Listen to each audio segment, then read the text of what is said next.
Hey, I'm your host, Wes. And I'm your host, Scott, Come on in and grab a seat. because you're hanging with us at the barbershop.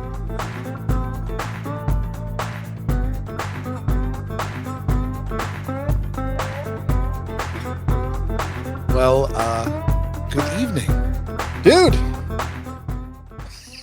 I know. Holy smokes. The last time we were like worlds away through a screen we couldn't touch. I know. And now we can. Hey, Our, I'm Scott. I'm Wes, if you remember. I mean, it's Yeah. been a while. It's not terrible. I think our 4 listeners thought we weren't doing a show anymore. We were on hiatus? hiatus. Can we call that? Yeah. Oh, Sure. for sure. Taking a break. Hiatus. We're testing the water with other people. Yeah. It's funny. So yeah. No, this is different. It is different having the larger the mic couch. stand. Yeah, well, the couch. I do like the couch. As I said, I don't know how I feel about this whole like I'm a big belly boy. Maybe you'll have to sit here because I feel like I'm slim. I think my black shirt is the black blended- shirt yeah, has blended you into the couch, and Exactly. I'm too contrasting. That's Mind you, I have this lovely Lamp. ring light right. staring right at me, but I'm not looking at it, so it's fine. We'll have to I'll eventually get some shit on the walls and cover up those chips. Actually, you probably, I don't know, it'd be interesting to watch it back on YouTube and see if those chips are like glaringly obvious. Just one small technical question. Mm-hmm. Are we doing this live? No. It says live. Maybe that's just it's been so long since I've used the record only feature. Yeah. That I don't remember if it actually tells us that we're live. It asked me if I was broadcasting anywhere, and you just said no, record only. It's interesting too. That's fine. Hearing this, we could almost stop and do a playback. We are live with each other. Yeah. There you go.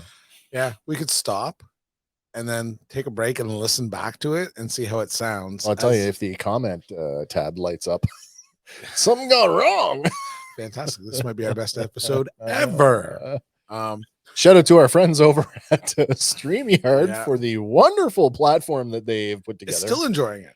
Yeah. You're tremendously enjoying it. Absolutely. The live stuff has been great. You think it's growing your channel, growing some fandom power? I mean, you're getting comments. What's weird is, so I have a small, on one of our sister shows, I have a very small cadre of like between 4 and 5 people that I can count on that will show up for most things. But you had like Twitter Flame 202 comments. Well, so that's the weird part about it, is because one of the destinations that StreamYard allows you to go to is Twitch. And I don't know enough about Twitch to know how it works, but I mean, random Twitch people have been jumping in going, hey, what's going on here? And it's cool, right? And I mean, even if they come in, they look and they find what they like on the show and or make a comment. At least I think that's the nice thing about going live, is you get a couple comments and you feel like you're engaged, right? Where I think that's been sort of the nuance of I think so. And the live is such a different animal because of that. You're not, it's not a recorded thing, and you're not editing it. No, it's like you better get it right the first time. It's hardcore. It's like you become very. Honey, is it in? I think so. Okay, let's go. Let's keep doing it. You become acutely aware of like every time you drop an F-bomb or you say something stupid and you're like, if I was to run for public office tomorrow, would this come back to get me? We were talking about that the other day. And, well, right, you and I, we were talking about a lot of stuff and about back catalog. Yeah. And famous people, people going back. That's right. And I don't know, do you call them, the righteous police, and they're going back, 10 years when, podcasting was the Wild West, and they're like, you said this, you made this comment, or I'm going to take a bunch of clips out of context and I'm going to smash them all together and be like, Scott is a racist, or Scott is misogynist or a bigot or however, asshole. And I mean, if listen, it's true. There you go. I mean, can you refute it if it's true? Right. But and it's that mindset of you make anybody look bad with editing and clips. And this is it. I think, I mean, if the Oh, do I dare say this? Because I don't want to alienate any audience, but you know, the can we just say the conspiracy theorists? Sure. I think this is where the conspiracy theorists maybe have some traction in the world by, you know, their staunch belief that everything is doctored or altered or, you know, edited Right. to control the narrative. Yeah, I mean, it's fair enough. And I mean, in this day and age, I think, right, if we were to talk to, right, at 46, 47, Yeah. our mindset of, you know, did I ever think my laptop camera could be hijacked and somebody could record me in my most intimate moments? No. So have you been watching Pam and Tommy? Right? And I have not sat down to watch it. You've told me it's good. It's on really my good. to watch It's so list. good. But again, you know, that's the thing. And it's like, oh, it's just for my personal use or my personal thing. And I'm going to have this tape that I'm going to watch back. Man, and it's not, but that's it. Like, it's not a tape anymore. No. And right, once it's on the internet, it's hard to, The internet is forever, man.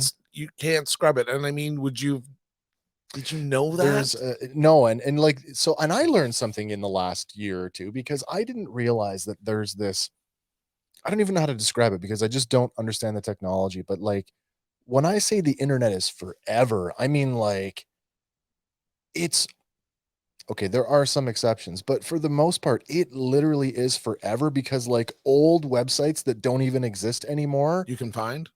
there's a thing. Have you heard of this thing? It's called the Wayback Machine. No. The Wayback Machine is like a digital archive of like dead websites. So And somebody's taking it, archiving it, and preserving it. Yep. In its last form, you know, once it Makes stopped sense. being updated. Yeah, the Wayback Machine. That's cool. Or scary as hell. Yeah. And it's like everything. Well, it's funny you said like forever. So tonight we are broadcasting on my iPhone. Yes, we are. And I think the picture's all right. From where I'm well, yeah, I think it looks It's hard to tell. You guys out there, you'll tell us though, won't you? Yeah, it's a You'll little tell box. us. Anyway, because this is this right. I've watched more YouTube and we've talked about this and research and stuff like that. So this is on an app called Camo, and it basically makes your smartphone into a webcam. Right, I could, in theory, set the phone to record in 4K, but I only can stream in 1080. But anyway, so I bought. It had a few. Assuming that the phone is a 4K camera. Like all the way back to like iPhone 7s. Oh, sure. Well, see, and I have an Android, so I couldn't even tell you. And I mean, this is the thing. Even an old phone, yep, it's not, the preset isn't 4K. It's usually 1080, so you got to go into the settings. But it's hilarious. Like, we've had these things in our pocket that are way more technical and do way more. And I mean, I'll tell you, my kids all do more on their phone than I know how. That seems about right. And and be like, I know your kids. That sounds about right. How are you doing that? Show me, you know. So anyway, Camo has a few different subscription models. Sure. So it has a monthly, a yearly, and a lifetime. Do they have a free plan? They do. Yeah. There you go. There you go. Yeah. So free's kind of basic, doesn't have a lot of the filters, didn't have the extra zoom feature, which we were looking at the other night, and it's just a little bit farther. This has brought it a little closer. It's nice right off the hop. But how long do you think lifetime is? They've actually put a limit on lifetime. Well, I have an expiry date. 25 years. A little bit more. 30. A little bit more. 50? 90. 90 years. So my expiration date is 21/21. I went to 25 because I'm thinking lifetime. So what, prison sentence? Yeah, 25, you know what I mean? Like, should have killed her. I would have been out by now. I love you. 90-year license. Yep. And so that cost you $79.99 US. Versus for a one-time license fee, though, that doesn't sound like a bad deal at all. Under $100. Yeah. And I mean, monthly was 30. No, yearly was 35. So right there, if I use this for 2 years, sure. Yeah. And every time you upgrade your phone, you just install the app on the new phone. Yeah, there you go. And then I'm really excited. I hope to kind of go with the multicam thing, because this is the other thing. Yeah. As we've upgraded our phones, right? For everybody who's listening on all the audio places, this has no relevancy to them. No, But for all you guys who are listening on the audio platforms, why aren't you watching our YouTube channel? Because we're us. Yeah, exactly. You know what it is, and I'll get into that in a little bit, but I want to talk about brand confusion, because I think we may be hurting ourselves in that with sense. Stockcast. Yeah, you split her up. I don't know. It's interesting. But anyway, what we're talking. Back to camo. Yeah, that they're soon going to have multicam functionality. Right now, I think that's cool. And right, you can. So ideally, as a family, we all upgraded to 12s, to iPhone 12s. Yeah. And so we have a fistful of old phones, or had. Somebody's been breaking theirs. I heard that. You did tell me anyway that the other day. Yeah. So right, but ideally, as you go, most people have this drawer full of phones that you've either haven't traded in or you think are redundant. But again, the cameras on them are probably still better quality than a brand new webcam.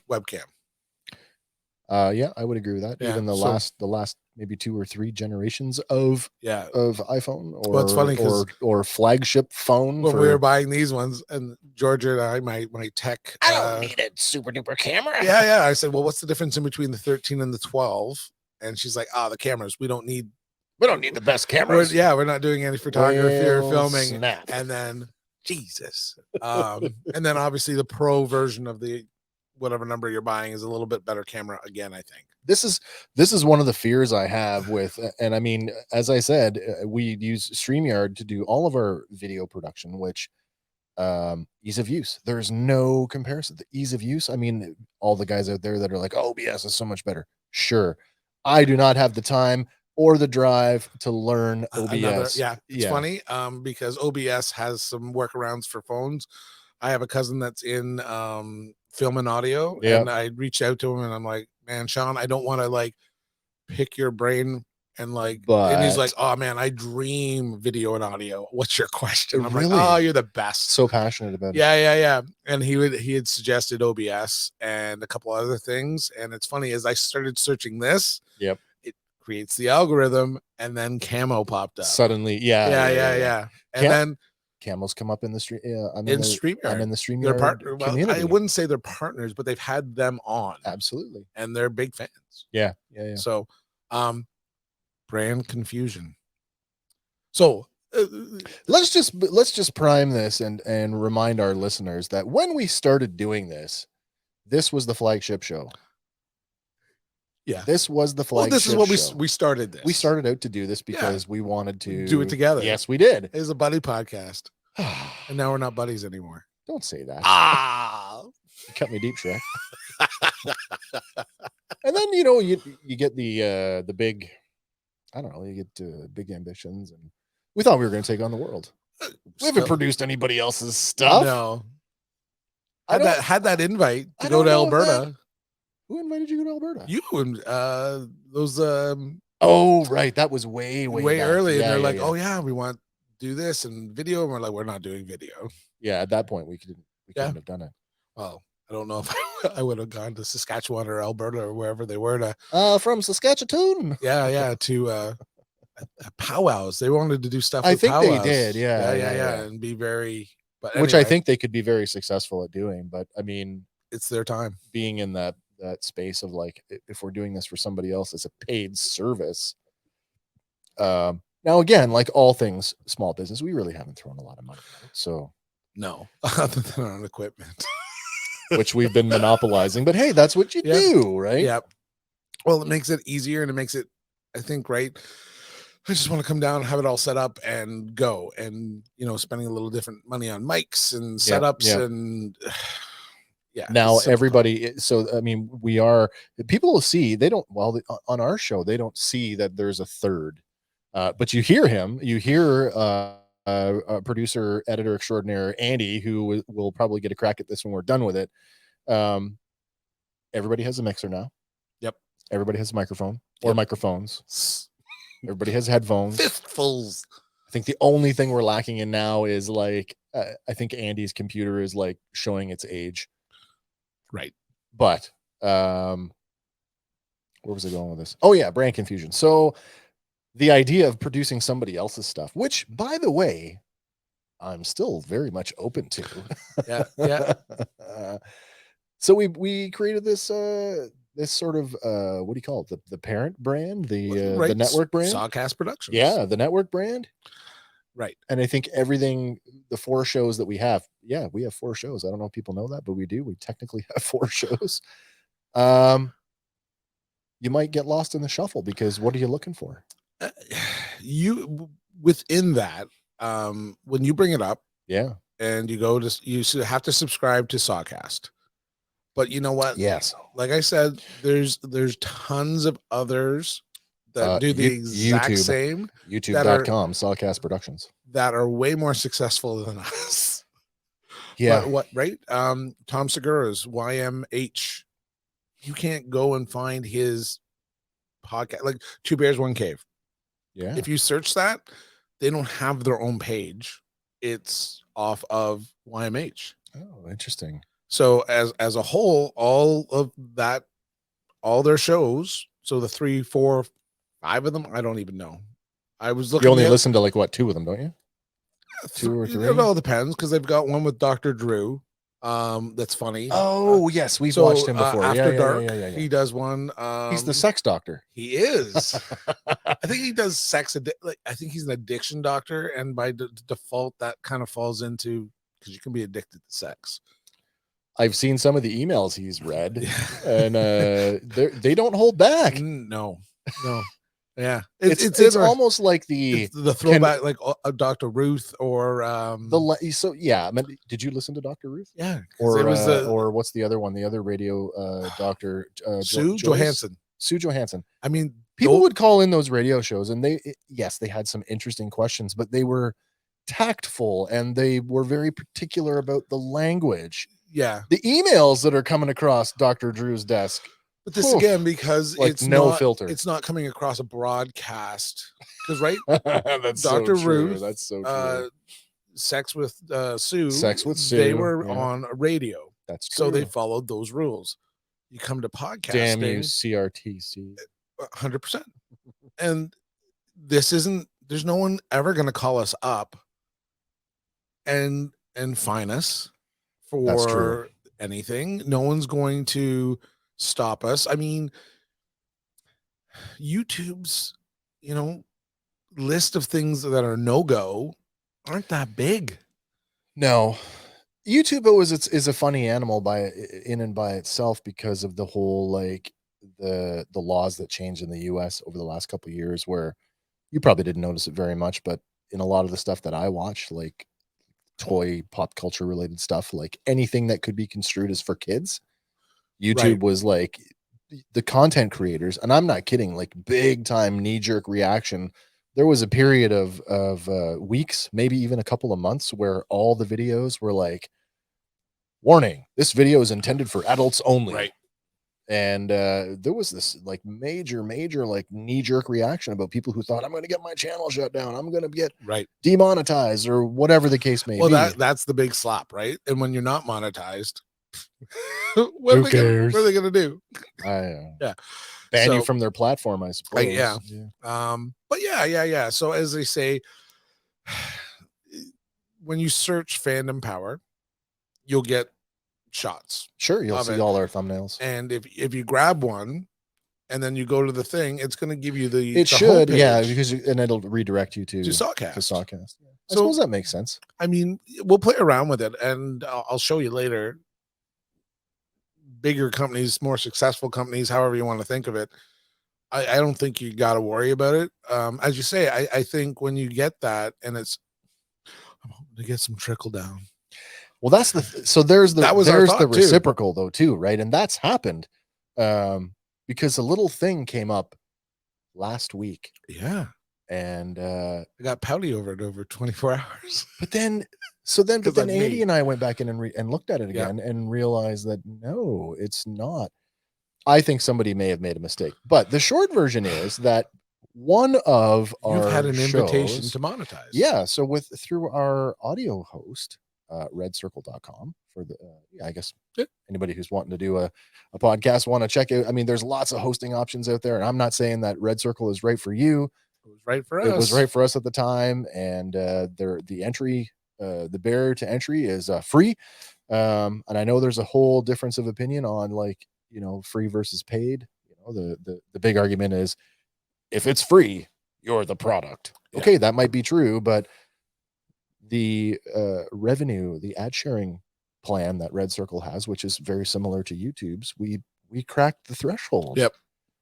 Now, it took us a while. It was over a year, but we broke. Well, I think that's what we were sort of aiming at too. Yeah. And I mean, as you say, with fandom, that built-in episodic kind of thing, because there's always something new. You're doing to cool about. Things, but also you do a lot of review.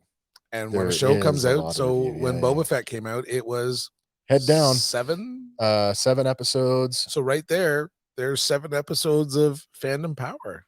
And then you've got a built-in conversation where here we're just hanging out and chatting, which is our format here at Hanging at the Barbershop. That's right. But yeah, it's not like, okay, what are we going to talk about this week? We're not talking about pop culture or TV here. We're just talking about, we're shooting the shit. Not that we couldn't. Could you imagine the dumbed down version? I got a big window right now because I don't have another review series unless we do, because there's a Marvel show coming up first. Yeah, Moon Knight's coming up first in March. Now, I saw somebody was asking, I think on the fan group about, it's not Killer Monkey, Hit Monkey. I've watched the first episode. Me too. I'm not sold. He kills those guys dead. There's a lot of killing, including the title, the guy. I don't even know his name. Right. Every time I hear him, do you know his name? No. Every time I hear him, and people who I'm sure you're screaming at your microphone or you're at us right now telling me who it is, but every time he talks, all I hear is Zorn. Is that who he is? Same voice. Okay. Yeah. Right. Zorn. Son of Zorn. Right. Aha. Which you enjoy, which I've never. I loved it. Yeah. I don't know. Right. And that is where it lies. As I say, yeah. So I mean, but how do you go about? So if you say you wanted to pull, would you? I don't know. I don't know. How do you redirect it? How do you I don't know. Start its own page, or do you start from scratch? I thought, worst case scenario is this is the thing. I don't want to lose the views that we've already got. Do you just okay, now all these videos go to their own channel, but then again, that's starting another channel and you're starting at ground zero. Right. I mean, hey, our YouTube channel as it stands has 44 subscribers. That's exciting. 44, which is 3 more than it had 2 months ago. So it's a slow trickle. But no, sincerely to everybody who's listening right now, do come over to YouTube. Do check out our YouTube channel. It's Sawcast Productions at youtube.com. You can find the video version of all of our shows. But you know what? I would tell you too, as much as we're talking about visual, or you show something, or you're talking, every podcast does that. And almost every podcast has audio only. And and I do more audio listening in the vehicle. Of course you do. But if they're talking about, butt plugs, or they're talking about, do we need to show one off? And then you're like, I gotta see that. I wonder how big it was. And right? And then I get home and Michelle's like, what are you doing? I'm like, oh, I'm going on to YouTube. I'm gonna see how big this fucking butt plug was.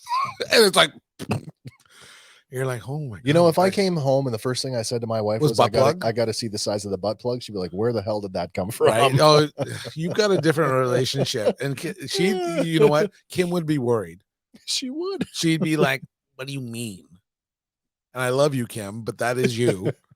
And that is Wes. I mean, you both would be vice versa. It's just how you guys are wired. Or if she was feeling really good about it, she'd say, well, if that's what you're into. Yeah. Well, you know what my wife would say? Don't get any ideas. That would automatically be her response. What are you doing? I'm like, oh, I gotta go see a butt plug video. And she'd be like, get no ideas. I'm tired. Why don't you come watch it with me? And yeah.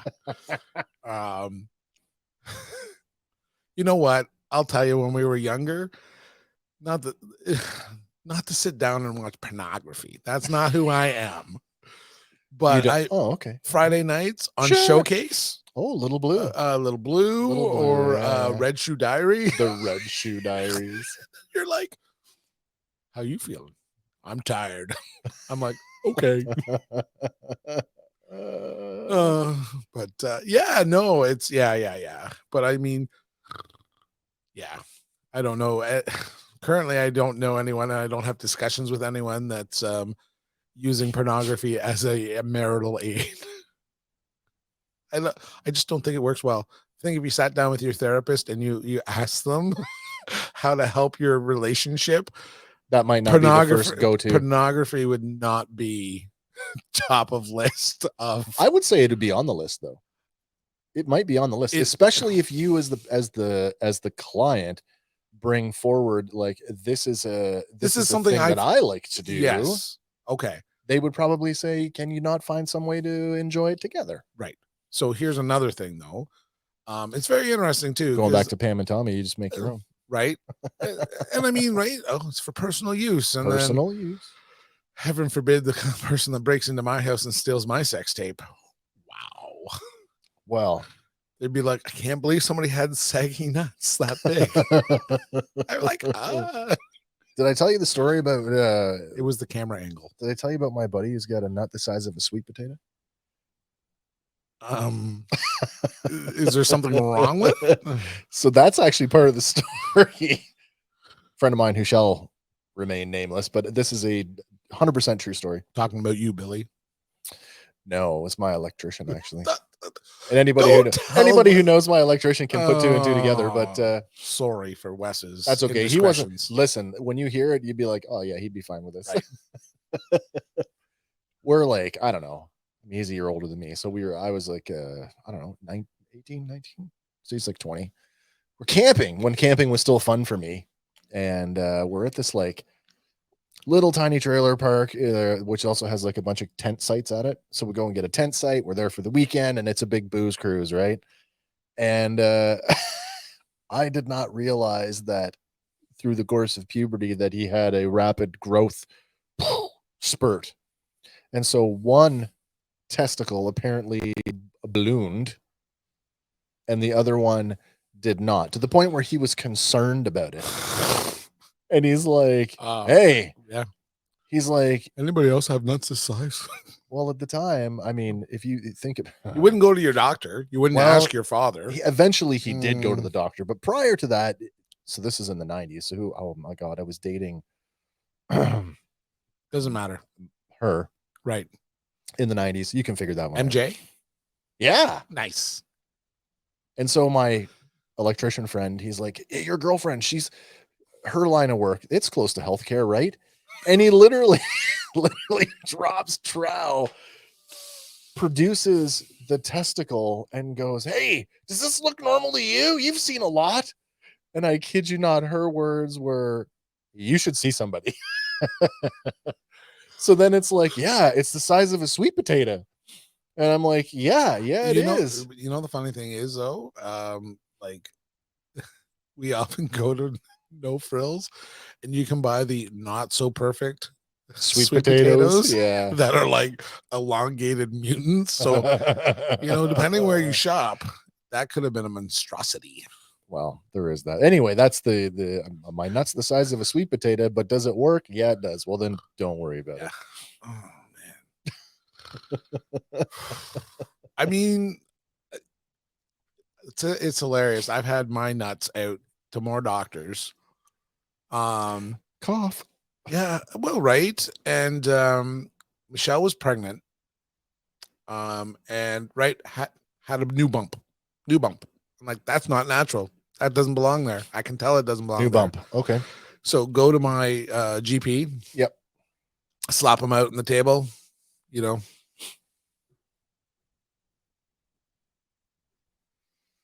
I'm not sure. Let's send you somewhere else. I'm like, oh, wonderful. Gonna send you for ultrasound. Never got ultrasound. No ultrasound. Got sent to the urologist. Sure. So, and they didn't ultrasound you? No. Oh, she knew exact. They. The doctor knew exactly what it was. Anyway, so then I went to that doctor. Michelle came with me, quite pregnant at the time. She's like, "Oh, I gotta pee," which she right. Pregnant women, lots of peeing. So she got up, went to the bathroom. They're like, "Mr. Elder, you can come in now." But which she wasn't coming in with me. She was just okay. right. She wasn't going anyway. So went in, dropped trow. Another doctor comes up, and they're like, ended up being like, insert fondling nut noises here. Like a sodium deposit or like right. Nothing to. It's like it'll reabsorb.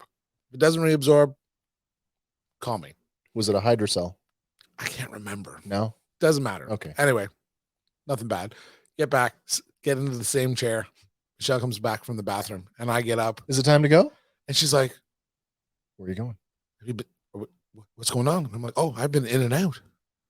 She's like, "That was quick." And I'm like, "Sure was." and right got up and laughed. But it was like, yeah, it's like, but as you say, when you see somebody that looks at that all day, every day. Well, that's just it, right? Why does your doctor look so smart? Because they've seen it a million times. Yeah, it's not the first set of nuts that somebody's slung out of their pants. I once in it. I don't know. To this day, I still don't know, and there's still an air of maybe not. But I mean, when I was overseas, the job that I did required me to carry, and I think I mentioned this before. We called it the black box, right? With the black box in our vehicle, which basically was a high energy radio frequency emitter. Yeah. That's basically used to stop. Put it to you this way: if it was tuned correctly, it could literally melt your cell phone as we drove by. Right. So it's basically to prevent, it's a jammer. Yeah, to basically prevent command triggered explosive devices. But the way that it's mounted in my vehicle and the way that my vehicle was set up with my seat all the way to the floor, I'm standing. No, well, basically it's at waist level. Right. And I can remember having like wicked nut pain while you were deployed. No, after I got home. Oh, okay. And I'm like, the only thing I can think of is that high radio frequency. And so I went in and got checked out, couldn't find anything. Pain eventually went away, but it's always been just kind of tingling in the back of my brain. Like, is there something there? I mean, it's funny is, in being a volunteer firefighter, talking to other firefighters, when the tannery fire happened in Toronto. Yeah. Every guy on the first run, second run truck, and they were slogging through water. I was going to say, what kind of chemicals? Up to their nuts. Oh, and man. Every one of those guys, cancer of some sort. Sure. Yeah. Right. Prostate, testicular. Right. And it's just, and again, you're in a job it's career based cancer, I think is what they classify. I forget how they term it, but that's your job and you will get. Yeah. So yeah. But it's such an environmental thing. And like as the first guy gets it, and then it all rolls back. Right. But one guy gets it. It's just one guy. Yeah. And then six guys get it. And you're like, and then you start looking at their call history and you're like, that was not a good. Yeah. That's how it happens. And I mean, right. It's terrible, but I mean, right. You can prove that it was work-based and that's what good healthcare is for. Right. Yeah. Also healthcare that you've, collectively bargained for. Bargain for, and the military, not so much. No, and pay. This is what you get. Now, if something happened now to me, yeah, I'm covered under Veterans Affairs, but I have to show a correlation to service. And if it was there'd be more coverage and more pay. There could be, right, but it can be a very onerous process to get the. Remember, there's still an air of, we don't want to pay you, insurance company mentality where 100%. Hey, our job is not to pay out. Spend the money, right? Yeah. So it can be very stressful and a lot of hoop jumping to prove a service injury, but when it's there and you get that favorable decision, then hey, it's there. There you go. Yeah, for sure. You went to Mexico. I did go to Mexico. just to move the topics along. Yeah, I was going to talk about stuff that has happened in town today. What happened in town? We'll get back to Mexico. I can remember that much. The Freedom Convoy made an appearance in town today. They were in Peterborough too, bud. And Lindsay. Oh Christ! I saw a big. They were all over the place. I saw a big "fuck you, Trudeau" So sign, did I, yeah, and I'm I saw like, a few of them. it's not my favorite sign. And you know what? We went to. Speaking of this, say it at the election, right? Yeah, say it at the election. I guarantee you, yeah, does not get voted out. I don't know. I just don't know. I don't know if I'll vote for him. I don't know if I will either, but I don't think he'll be out. I think there's a better chance of having a change in provincial than federally. He's working really hard to get the votes. I'm happy because living up here, like not living in the city where public transit is readily accessible. If I don't have to pay for my license plate anymore, what are you going to do with your $120? Nothing, because here's the funny thing. I might get a refund on the truck. Yeah. My car hasn't been plated since 19. So there you go. So I'm not getting anything back on the car, but I'm still going to drive it. Right. Which I think is hilarious. Because this was your biggest problem, because it was only a summer car. Yeah. And then, so now you don't have that problem. Exactly. Nice. Take the plates off in the winter, put the plates back on. And it totally solves something for you. It absolutely does. So now all you have to do is, now do you take the insurance off as well? I've left the insurance on.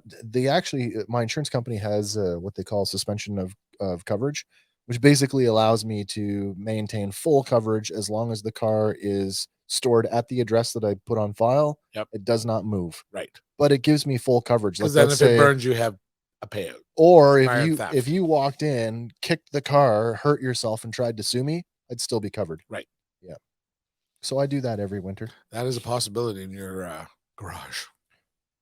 It's a small garage. I know. If I tripped and fell in your car and your car hurt me. The car might hurt you, but you wouldn't try to sue me, would you? No. This is Canada, man. Good luck. And right, ideally, my lawyer probably would tell me they don't do You're an idiot. They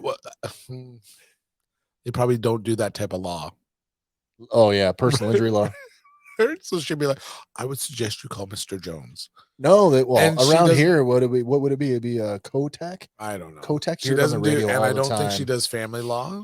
And if I got divorced, she doesn't do that. You need to call Pound LTD. I'm like, oh, here comes a dog. Oh, that's an interesting. I can definitely hear it. Oh yeah, now she's off on the carpet. So, hello there. How are you? It's funny because she's still my friend. Oh, see, what do I tell her? Not allowed on the couch. I know, and then she just comes right over. Oh, Scout. Hi, nice of you. Entertainment. Was I supposed to close the door behind me when I came down? I don't care. This is content. Not that you can see her. It's completely informal. Well, anybody who's watching can. Well, she's black on black. It's true. She made your butt. She made your belly look slimmer. Isn't that right, fat dog? Now it'll be like they'll be like, "Holy fuck, that dog is fat." What the hell is that? Come here. Oh, that's so nice of you. Come here. As soon as you invite, you'll never get rid of her. Okay, lie down. It's just like my bed. She loves Michelle. Yeah. Oh yeah. Funny story. As you said the other day, Michelle spent the night. With the nephews? With the nephews, was driving them around. It was a bad road night. So she just spent the night. So I was home by myself, and Scout sleeps with us like every night. Sure. Just, if you don't let her in the room, she whines, and I know I should train her better, but whatever. My feet are warm. No dog slept with me that night. You were lonely, weren't you? Yeah. It's funny you think that. And then I'm like, I miss Michelle, and then you like really had nothing. No one that right. And I'm kind of lying to the middle of the bed, and then I laid on her pillow. Laid on her pillow. Yeah, you should lay. Don't lie. Lie. Yeah, and then that she'd really be upset about that. That didn't fix my problem. I slept like shit. See, and I'm like, she's like, how are you? And I'm like, miserable. Yeah. At our place, the dogs do not. No, but you cage one, and the other do. We crate one at night, and the other one has a block. It's not caged. It's we've gates at the. So she's on the landing at the front door, which is kind of good because I mean, does she have a cushion? She just lays on the floor. Just lays. Well, there's the mat that's there. Right. Our dogs, even Bob to some degree, we've tried the big one with Kiri. We've tried dog beds with her like many times. No interest. No, she will eat them. And I Oh. don't mean rip them apart. She will literally eat them. Like I'm pulling fabric out of her ass as she's trying to have a bowel movement. Like, are you gonna? I'm thinking there's been a few times where I thought you're gonna need surgical intervention or death. I'd let them die. Ugh. I know. I'm just that type of pet owner. I love my dogs. I do. I like love them to death. But as my wife says, you two assholes better fucking live forever because when you're gone, we're not doing this again.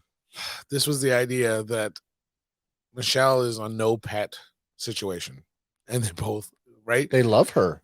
They both love her. Jaeger. Somebody had puppies. They were super cute. And the kids were of that age. I'm like, can we have a dog? So, and I had one dog. Sure. Growing up, because my parents weren't dog people, but I was dating Michelle, and her dog had puppies.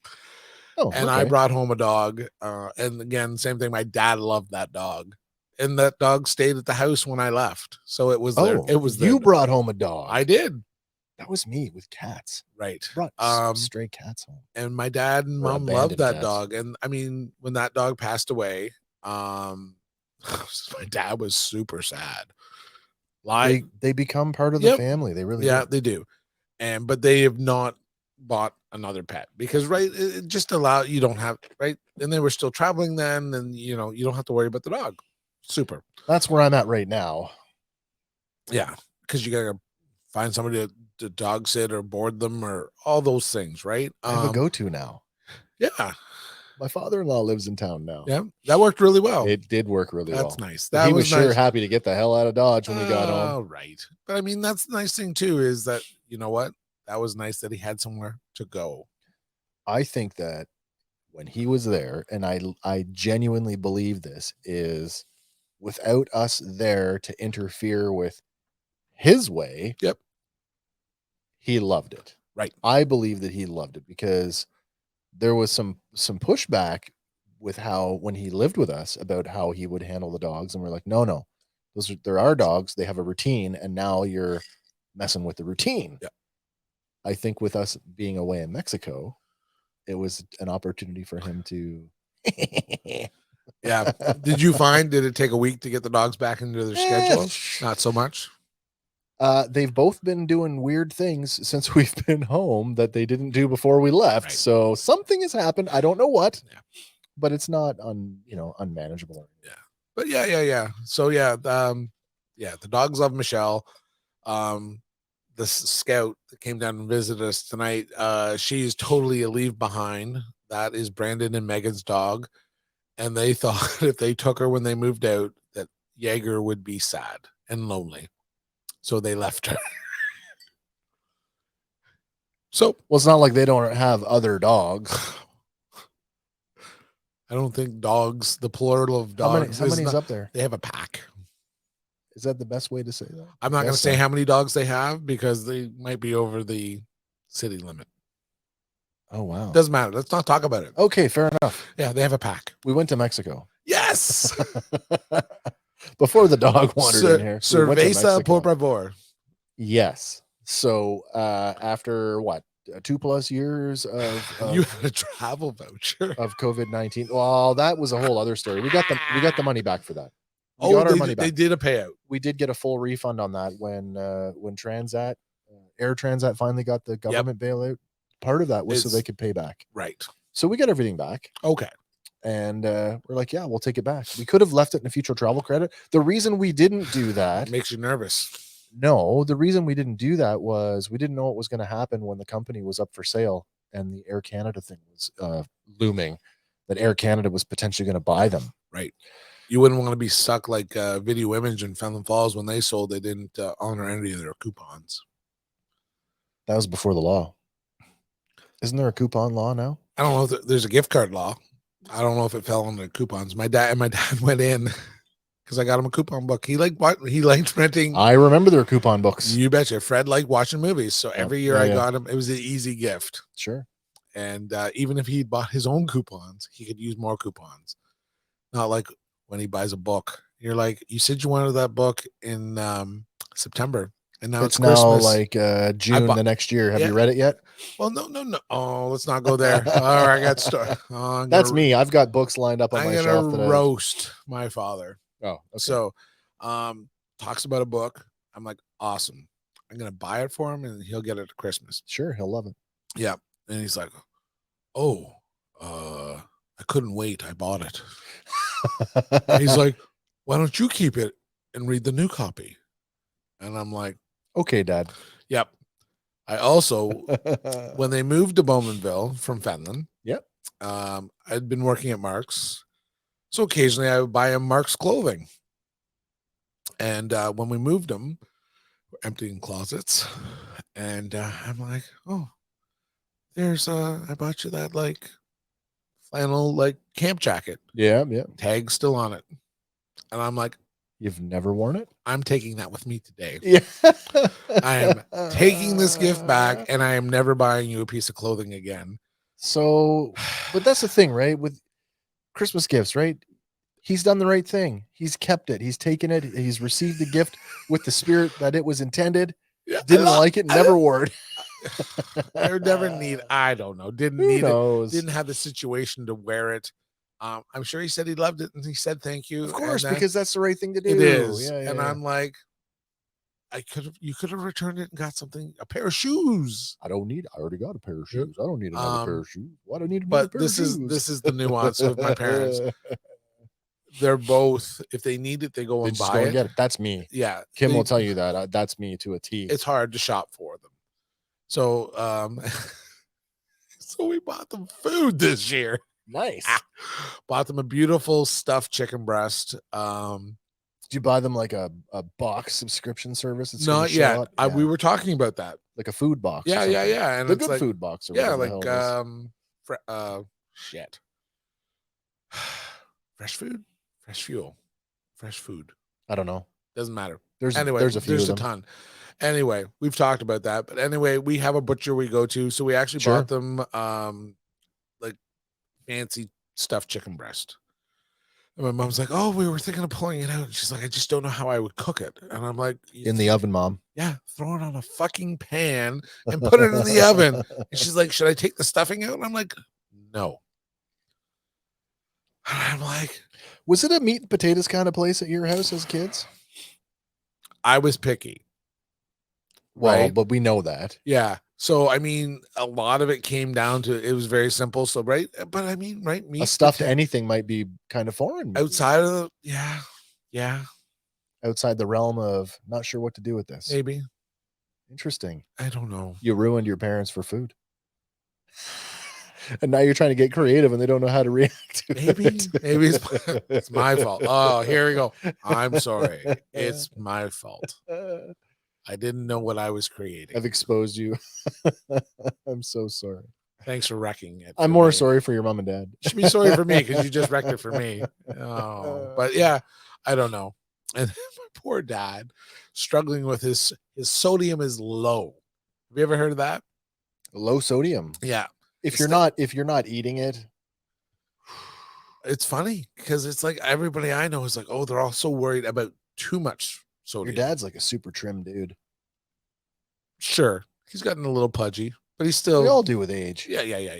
Sure, but I mean, he always been he was lean, fucking trim. Yeah. Unlike myself, I don't know who I take after, but not. I had that conversation with Kim the other day because I don't know my birth parents, right? But I have seen. Mental note: have you done your? I have not yet because I gotta be food free, no eating or drinking for a certain number of hours beforehand, and I keep forgetting not to have breakfast. Oh, I was gonna say stop drinking. It's a struggle for my for my DNA test. Yeah, I'm very excited to do that. Yeah. So did she get? Is it 23andMe? No, she bought it. I can't tell you because I don't know. I have to go and look at the receipt thing that she printed out for me. But she bought it from a DNA testing company, right, somewhere in the States. Cool. and apparently that they do some extra stuff that maybe some of the other ones Don't? don't. She was very particular about telling me that they trace the mother's side, Right. not just the father's side, which I didn't know there was a difference in tracing the lineage. Sure. But because yeah, that's a super cool story in and of itself, because I was adopted on my mom's side, and my stepfather, I mean, doesn't give two shits, but didn't really know my Yep. dad's side of the family. I am super excited just to learn a little bit more about who I am and maybe where I come from, and Right. and find out if it's like super shocking. Right. I kind of hope it is. I want to be like part Mesopotamian or something just stupid crazy. Could you imagine? Comes back and you're like, you're 2% worrywart and 40% asshole. 32% Muppet. But right, yeah. But yeah, like all of a sudden you're like, oh, you're, and they're throwing down weird stuff, and you're like, where did that come from? But yeah. and do they? And again, until you do it, you don't know. But it'd be interesting to see if they break it down and be like, oh, you have a intolerance to gluten, because some of them will do that. That's fine. That's probably true, to be honest with you, given all the other crap that's going on with me. Right. But yeah. It's cool. I'm excited. I'm super excited about that. And she bought me another cool gift too, but I'll save that one for later, because we still haven't gotten to Mexico. Yeah. Rambling. It's been a while. This is the problem. There's so much to talk about. Right. But anyway, so you after over 2 years of not traveling, we finally decide that, you know what, regulations be damned. We have done everything that's been asked of us, right, for public health safe. You are tripled. Yes. Yeah. Oh yeah. Oh, speaking of triple, not only am I triple, I am, both of us, Kim and I, are the trifecta of vaccinations, because we have one of each. One AstraZeneca, one Right. Pfizer, one Moderna. Nice. Because that's what they were giving out that day. Right. Yeah. So apparently there's some and research. You're a out solid there. human being, and you didn't bitch about it. No. You rolled up your sleeve and you're like, jab. Yeah, I took it like a champ, and I don't have a third arm or a superpower, which I'm really disappointed about. I was really hoping for superpowers. Right. It didn't happen. And has your cell phone, the 5G tracking system? Yeah, has your cell phone? Nobody's driving by my house. I know, but my internet, your Wi-Fi. My internet. Holy shit! Better this week? Yeah, it's fixed now. It's totally fixed. New unit? New. I think it's an older unit, to be honest, but replaced my. Not only did he replace my modem with another of the same model, he went out because he wasn't sure that the modem was actually the problem. He's like, I don't think the modem was the problem. He's like, I'm going to go check the pole. He comes off the pole and he says there was a problem at the pole. He's not sure if that was the problem either, but he fixed it anyway. Right. Whatever he discovered. And it's been steady ever since. Did your electrical fire fuck the pole? I hope not. I don't think so. Kim has made it very apparent her frustration with every time it goes out, which was the reason why we got rid of them in the first place when they were our television provider. Right. Because it was always down. I mean, like, we had cable. It's so weird. I would tell you, I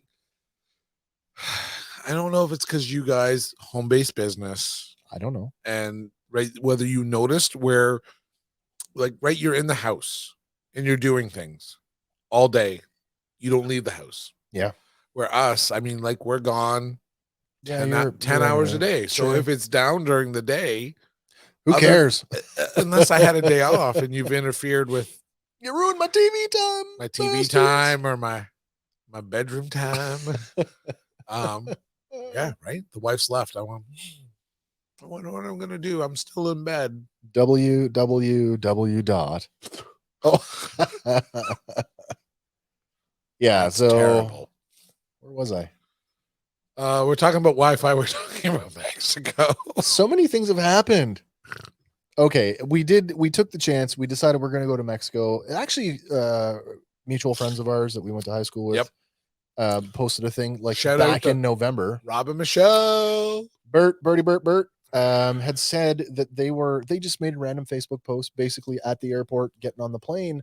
And I'm like, holy shit, Rob and Michelle are traveling. So I quickly jammed a message out saying, when you get home, give me a call because I got some questions for the getting home process. How it went.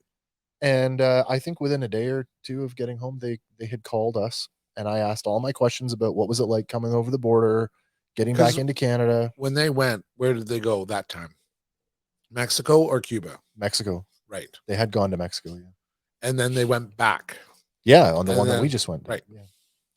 Yeah, so getting back in was actually relatively painless, but I've done everything that the government's asked me to do. I feel pretty good about it. I'm, believe in public health, believe in the science, believe in all that stuff. So like that's not the issue, but this is a mitigated risk that I am willing to take because as a traveler, I needed this. Right. I needed to do this. You needed sunshine. And I needed to get away. Yeah. I need from a myriad of things. And we're already looking at that's Kim's new favorite thing right now is to every night she's like, I found this resort. Look at this one, babe. I'm like, okay, these all look really good. Let's pick one. check. But honestly, we've done Cuba 8 times. This was your first time to Mexico. That's not true. We've done Cuba 5 times, the Dominican once. I've been to the Bahamas previously. This was our first trip to Mexico. And of all the all-inclusives that we have done since we've been together, this one by far was the best in terms of like service, amenities, room. It was like cat's meow. Yep. Went to the Fives Beach and residences in Playa del Carmen, Mexico, on the Mayan Riviera. Right. It's like 50 or 60K away from the Cancun airport. Super nice little resort. So a little drive to get there. About an hour, but it's typical. Bus like beers? I didn't ask you that. Yes, bus beers. A little Nice. more expensive. A little more expensive. Maybe not as cold as Cuban bus beers, and certainly not as rowdy. I wasn't there. I was much more reserved. Why? There was a much older crowd on the bus. Fuck them. Then we had the Kinsmen. What are they going to do? Kick you off the bus? I told you the story that Kinsmen were there. Yes. We go to the Canadian briefing. Kinsmen. Well, I guess. Oh yeah. We go to the briefing, right? Because if you've ever traveled with an agency before, they have an on-site rep who's like your coordinator. If you want to buy a tour package or you're having trouble with the hotel, like they're there, a point of contact for you. So we go to the briefing, and I don't know, we're talking with Rob and Michelle, and the word Fenland Falls had came out of Rob's mouth, and suddenly it was like a bunch of fucking crows. Whoop, Fenland. Where are you from? Who's the Fenland? Oh, they're in the same district as we are for the Kinsmen. You guys should become Kinsmen. Because Kim said, am I old enough to be in the Kinsmen? She'd be a cadet. Are we old enough to be Kinsmen and cadets? I think they also, from my understanding, they have like a golden years club. So if you're younger, you're a Kinsman, and then if you're like older, you're like a Kinsman Gold or whatever I don't know. How old do I got to be to drive the clown car in the parade? I bet that comes down to dollars. To be a Shriner?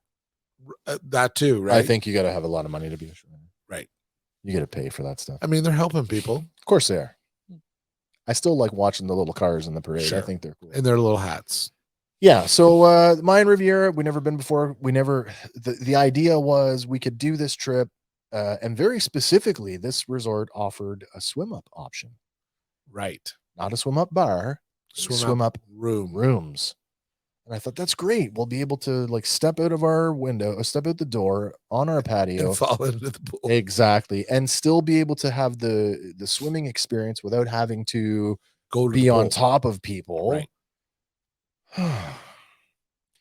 They put us in like the new section of this resort, right? So like the second newest building on the resort, to be third newest building. Sure. It's right adjacent to the adult pool, which for the week that we were there just happened to be the party pool. Yeah. So, and there was a much younger crowd there, and I had to contend with. What are you classifying as younger? Like 30, 20? 20s. Into like university? Maybe spring break. No, we were too early for that. Right. late 20s, early 30s. Like just younger. Like you said, they had Younger. a squirt gun with tequila. in Yeah, it. squirt guns full of tequila, dudes walking around in like I guess almost like a male version of a Playboy bunny with like the cuffs and the bow tie in his like speedos. Dudes walking around pouring like free pouring tequila into people's mouths, like just getting people loaded. And we may or may not have partook. Right.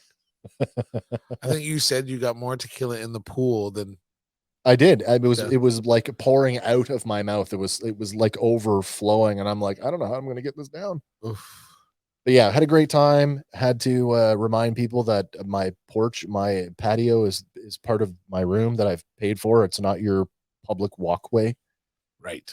But they didn't seem to think that there was any problem with that. But I'm just going right there. I'm just going over there. My room's right over there. Yeah, you can go around Right. or see that big swimming pool. You've got a swim up room, get in the water, swim up to your room. Yeah. No, they just I think I was that guy, right? That's human nature. Get off my lawn. Yep. No, that's exactly yeah, it. yeah. But it was nice enough that we've talked about we should go back to this, or we should go back to something And you kept that it has the same. You kept it pretty low key. You only went into town one day. Went to a grocery store one day. Like, hey, front desk, get me a taxi. I need to go to the grocery store for a trip. Yep. And then one, like, we as a group of 4 are going to go downtown Playa del Carmen, Fifth Avenue, big shopping experience, walk the gauntlet as Rob calls it, for very good reason too. Because I mean, if you've never, Playa del Carmen is pretty awesome, by the way. A lot of it's like the when the shops open up, it becomes like this open air marketplace. Yep. And everywhere you go, hey, mister, remember me? I was your cab driver. I was your waiter at the restaurant. Come in my shop. And you're like, do you think, is that almost like I'm supposed to believe that all Mexicans look the same? Is that what that, like, really? Am I supposed to believe you? That's what he's implying. Yeah. But anyway, what's interesting though is like 99% of it is totally harmless. They're really hustling. They really want you to come in and buy something. Job. But I'm telling you, there's a few of them. Like, I actually walked up to them, talked to them, and when they realized I wasn't going to come in, they dropped the act and we had like just a normal conversation. Yeah. Super nice people. Yeah. Oh, right. Yeah. So I mean, I had a great time. You and me.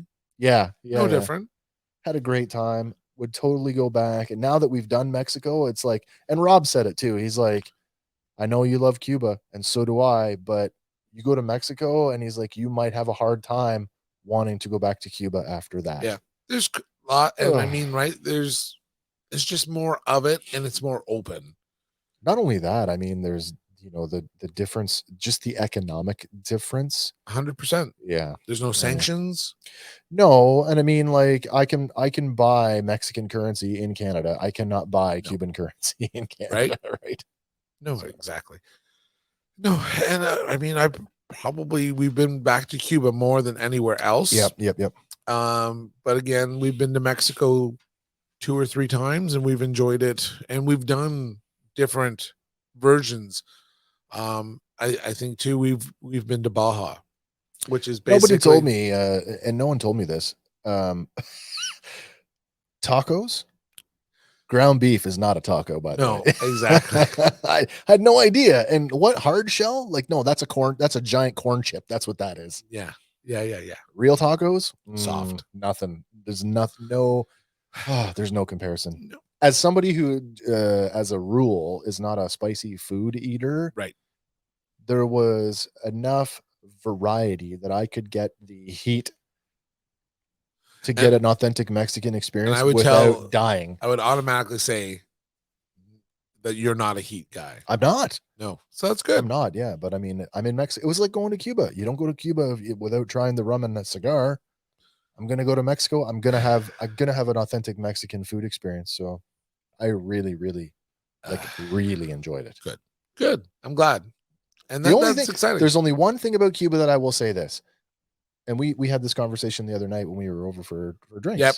I go to Cuba, and the question is, did you bring anything home?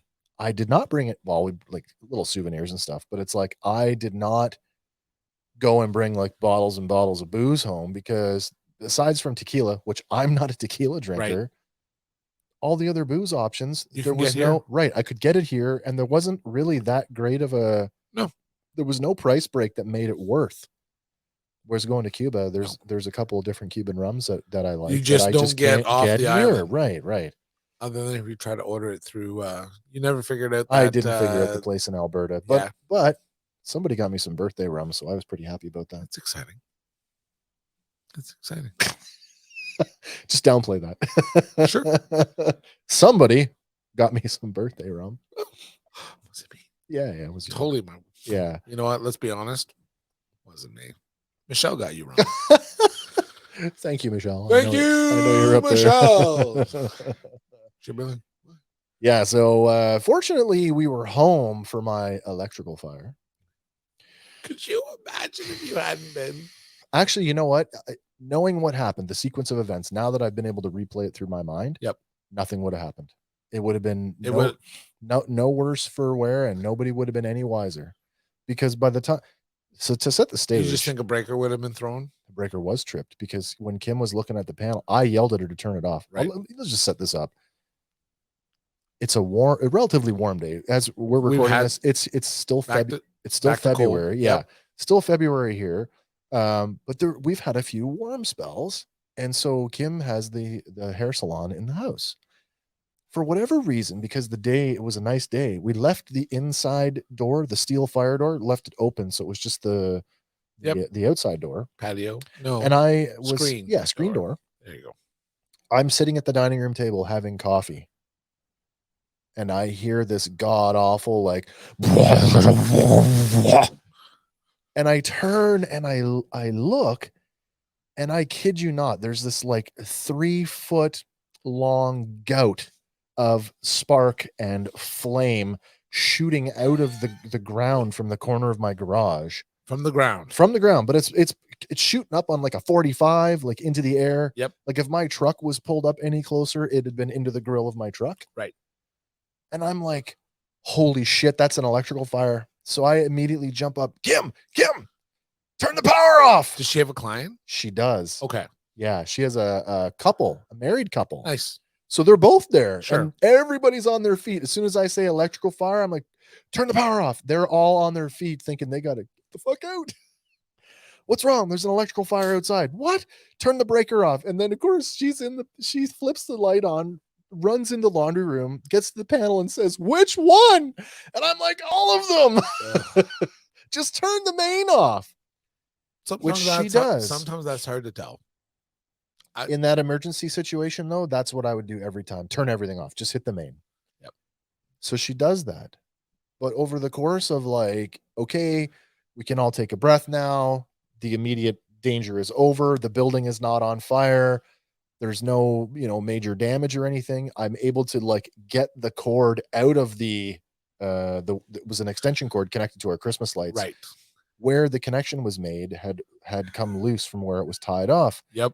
Sat on the ice, had a warm day, melted into water. Right. Which is now running water because it's right where the downspout is. Right. And now it's completely immersed, and it just made the right contact and boom. Right. Electrical fire. In the course of like turn the power back on, she's like, there's a breaker that's already tripped. So I'm thinking it was already tripped before we got the main turned off in my time to run downstairs. Exactly how it's supposed to happen. Exactly. So if we hadn't have been home, if it was like a week earlier and Lloyd had been there by himself, he'd never have noticed. And he doesn't go in the garage. What reason does he have to? Exactly. Right. The only shitty part was my garage door was frozen to the ground. So when I hit the button to open the door, my garage door opener, it's a screw drive, not a chain drive. So the screw drive, you can hear, and I'm like, oh, the shuttle that lifts the door just went out of whack. So now I can't get the door open. The shuttle's off track. So I'm in there with a shovel, and I'm like prying at the bottom of the door, and finally the ice let go, and boink, it popped up like 1.5 feet, enough for me to get underneath of it, pull the latch, and threw the door open. That's a lot of you to get under. I know. Yeah. And then I pulled the cord out of the outlet, and So far, everything's been good. But that to me that's the only thing I can think of that messed with my internet service. Sure. It's quite a surge. I imagine it was. And then suddenly I'm using the computer and I started having this weird, what is it? Like 10 or 15 minutes of service. And then it would go out for like 5 to 7 minutes. And then it would cycle back and forth like that for hours until finally it cut out. And when it cut out, it was out. Right. They sent a guy to fix it. He tried to put a new modem in, which would have been an upgrade. No service. Make a phone call to the office, find out that the internet plan that I'm on, no, it only works with one very specific model of modem because it's a business plan. He's like, well, I don't have another one on my truck. He's like, I could put the old one back in. I'm like, well, something. Not thinking, you could like call the office and tell them that this call is not done because it should be replaced. Yep. A day later, I'm sitting Still here. Spotty. I'm sitting here with you. I'm here exactly in this seat, and I get a message from Kim. It's out again. I'm like, okay, I'm just gonna like tell them to replace. And it's funny. I have the same provider, and I had all the bars. You had all mine, all yours and mine.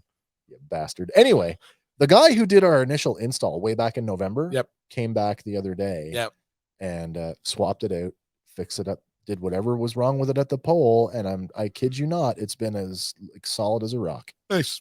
So hopefully that is the end of my internet woes. Yeah, you know what? We've been with them as an internet provider since day one of the house. That's like 20 years. It is. Wow. You're a 21 loyal customer. 21 years this March. What are they doing for you, Mr. Loyal? Nothing. You know what? I don't need them to do anything because I'm not that guy. I had a guy today. Uh-oh. Fucking work. Is this about the indecisive guy that kept you late? He's another fucker. Just one of two. One of many. People that ask for free shit. Just randomly asked for free? Buying a pair of boots. Do I get a free pair of laces? Do I get a free pair of insoles? Isn't there laces with the boots? Isn't there insoles in the boot? You know what? I'll be honest. Sometimes there is a free pair of laces in the box, but not every pair. But I mean, isn't there already laces in the boot when you buy it? Correct. But I'm not going to I'm not going to go to the shelf and buy you extra laces, grab you an extra set, extra and be laces. Like, you're a good guy. That's how it works. Just go buy them. Yeah. If you know what, I'll be honest. If I really, really like you, I would go. I have a shoebox in the back full of laces that people have left behind. Oh, but it's hard to tell if they match up with your boot. Is this the right length for your boot? Is exactly. It the right it's color? Just a random box. This is what I got. I'm going to give it to you. I mean, it fixes problems. And we've got insoles. Like people will have orthotics and they're like, I don't need the insoles. And they'll leave them behind. So as a thrifty kind of guy. That's very creative of you. And it solves the problem because all of a sudden if somebody like, that insole just doesn't feel right. I'm like, well, do you care if you have... Does it matter if it's the same brand or not? Yeah. They're like, no. I'm like, here, try this. This will fix all your problems. And like, oh, cool. And then you don't have to look at you building all that goodwill. I know. But yeah, or they buy something like shop the clearance rack. Is there a better deal that you can do on this clearance price? It's the clearance price. No. That's why it's as marked. Yeah, that's why it's on clearance. Does it say an additional 20% off clearance? No. Then there's no deal. That is the deal. It is. Clearance is the deal. It is. But everybody, like the people, cheap. Oh, I know. Cheap. I know. It's in my business too. I went to, right? It's in my, you've been to shows, but you've seen how it goes. Can I give you a nickel? Yeah. That $40 action figure, can I get it for 10? You can get it for 45 now, you fucker. And you know what? To me, it'd be like, I would say something inappropriate. I'd be like, can you touch my... Were you there for the... I don't mean this in a... Were you there for the guys that be... came in from out of province? I don't know. You'd remember it. We had some jumbo... You might remember the jumbo Kenner retro Star Wars figures, the giant ones. Yeah. Guys came in from out of province. They drove a long way, but these guys are like dedicated like hunters, right? Right. They came in wanting these giant jumbo Star Wars figures that were... It was already the one. It was one of the droids. It was like $100. Will you do 60? No, I won't do 60. It's already $100. I mean, and you know what? You price fair. I did. I priced it really You fair. always price fair. It was really fair. I'm like, you know what? I'll do 90 on it. Yep. And just so you feel good. Yeah, I'll but give then you a deal. And they're guys, right? And I mean, and they're big dudes too. Like they make me look small. Right. And I'm busy at one end because we have a rather large display. Yep. We've got, this is probably our first 10 table. No, 8 table. No, it might have been a 10 table setup. It was one of our bigger ones. So I'm at one end of the work and one side of the table setup. Kim is at the other side dealing with these out of province guys. And she's like, listen, I have to run this by my husband. I can't make the decision. He does all of the pricing. Yeah.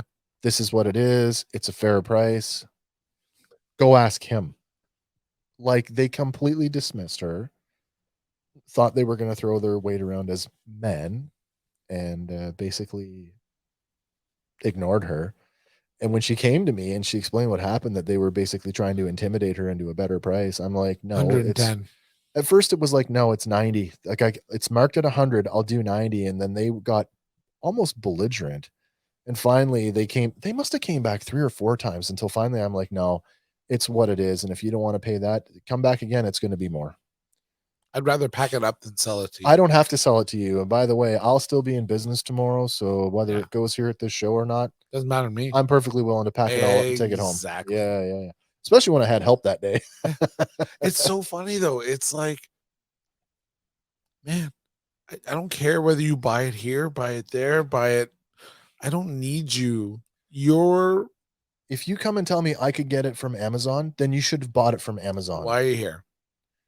I can buy a lot of stuff from Amazon. Guess what? Because you needed it tomorrow. You need it now. You want it today. Yeah. Use it today or tomorrow. Because you know what? I could have bought some stuff from Amazon, but you know what? We were recording tonight.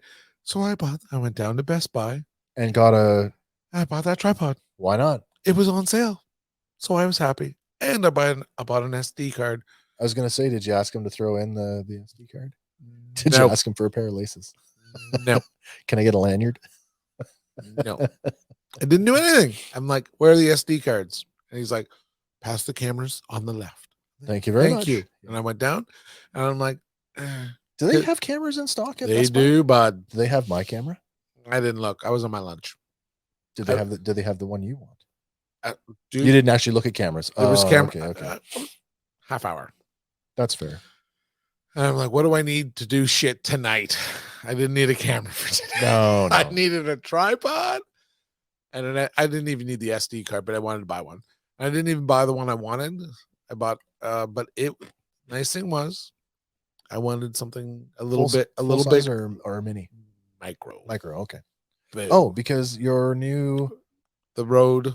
Should say you get a new mixer. I did buy a new mixer. Got a screaming good deal from a screaming good guy. That's excellent. And he was getting rid of it. Just didn't suit his needs or whatever he got it for. So he was selling it at an awesome price plus a mic. And I dragged my wife to Pickering. And we picked it up, and man, it's mint. It's brand new. It's great.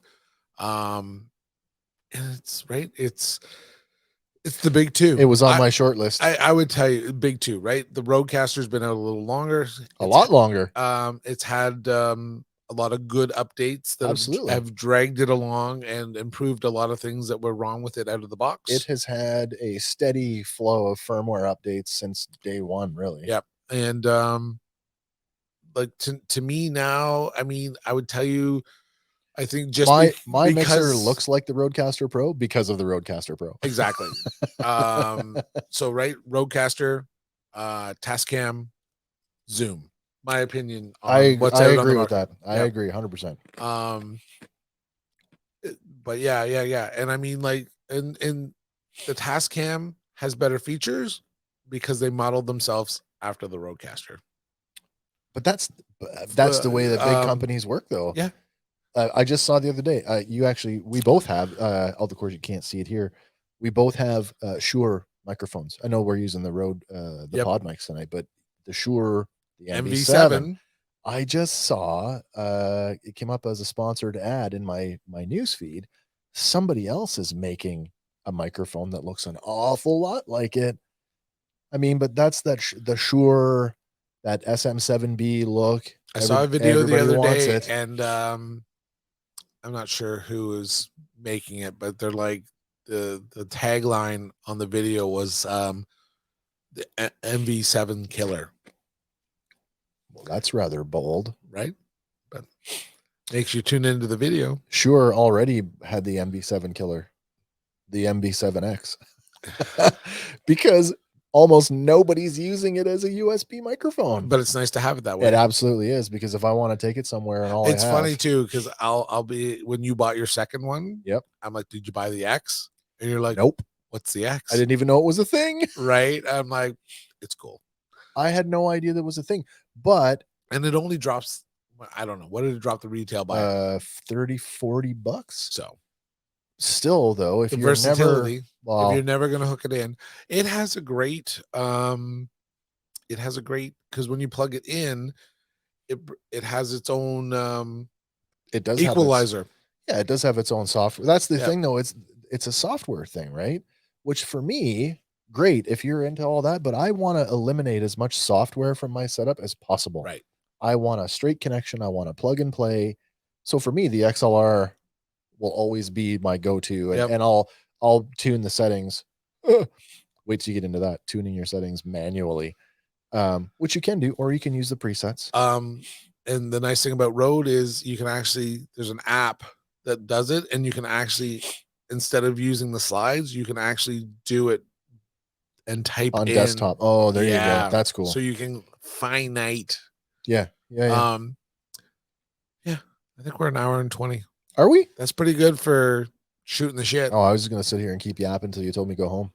Man, we could do a merit. We could split it into 2 episodes. We could just start another conversation. There's so much that's happened since the last time we got together. And again, I think things are slowly getting, and hopefully you'll see more of this setup and more hanging at the barbershop. This one, and this is my basement. I was gonna say more of this space over here, and that space. I got huge over there. I have huge plans to get some stuff up on the wall. Yeah. Some more lighting. Oh, my lighting. My lighting woes. So there's a cool lamp at IKEA. Oh, yeah, that's a good one. I now own the lamp. You got some great light bulbs. I do. They just are wrong, the wrong base. I bought standard E26s, and I need E12s.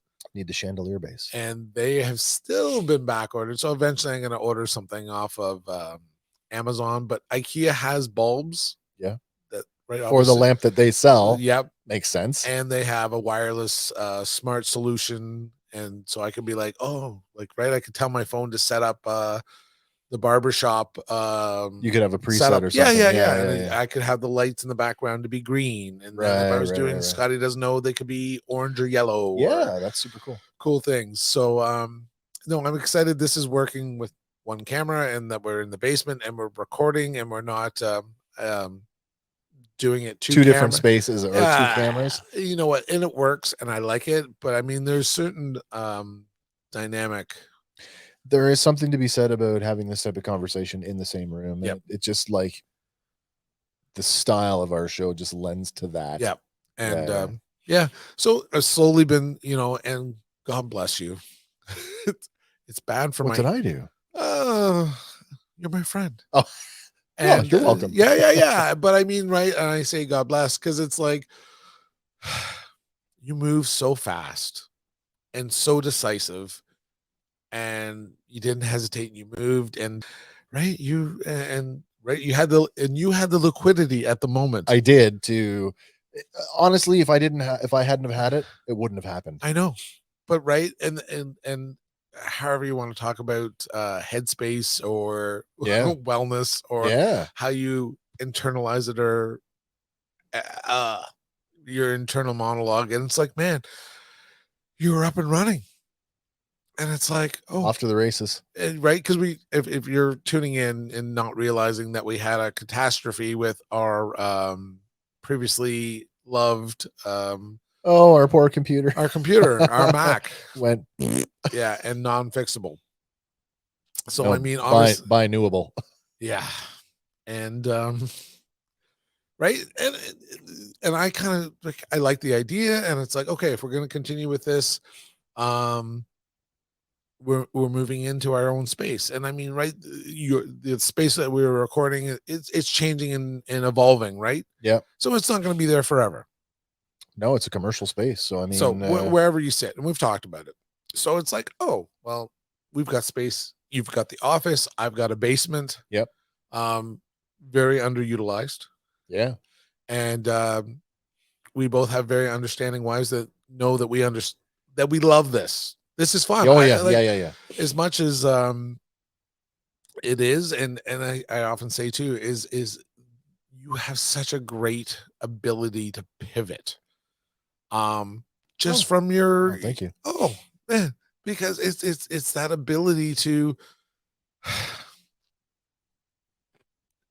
do your own thing, to be self-employed. I have that And going for me. yeah. And it's like, and that shift, and it's like, oh, I can do this, and I can, and as I say, I'll defer to your expertise on your on your research, because I have the time to do it. You can manage to do it. And as I say, and it's like, sometimes I begrudge my the job that pays my bills. I am super lucky. Yes. That way. Yeah. But it makes me, and I don't want to use the word jealous, because it's not jealous.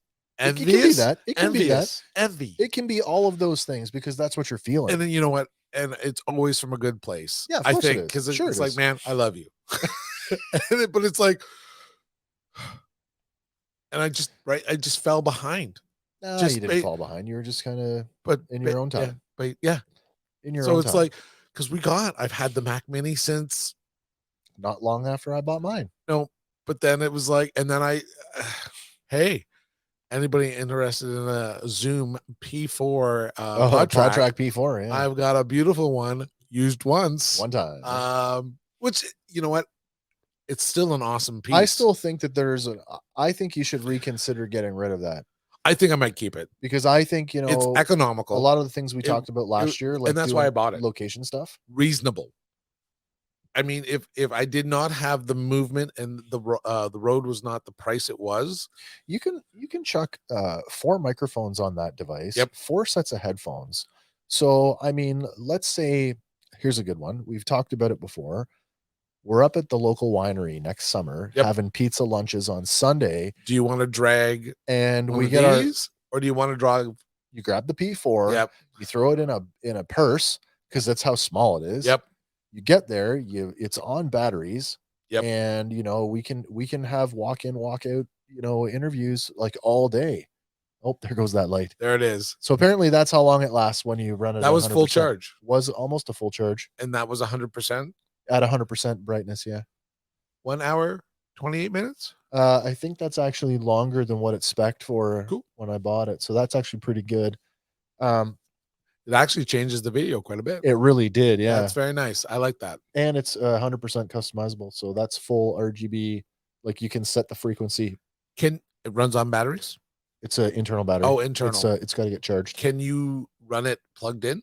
Yes, you can run it plugged in from the USB. I believe it's USB-C. We could have done that. I didn't even realize that. Didn't even think to never even thought about that. Yeah, but I believe everywhere. It is a USB-C. Silicone, got a silicone diffuser on it. It's a very nice little light. It's the one you blinded with when I came to visit you to do the other. It is. Yeah, it's a USB-C. Yeah. USB-C. Great little light from Amazon. Yep.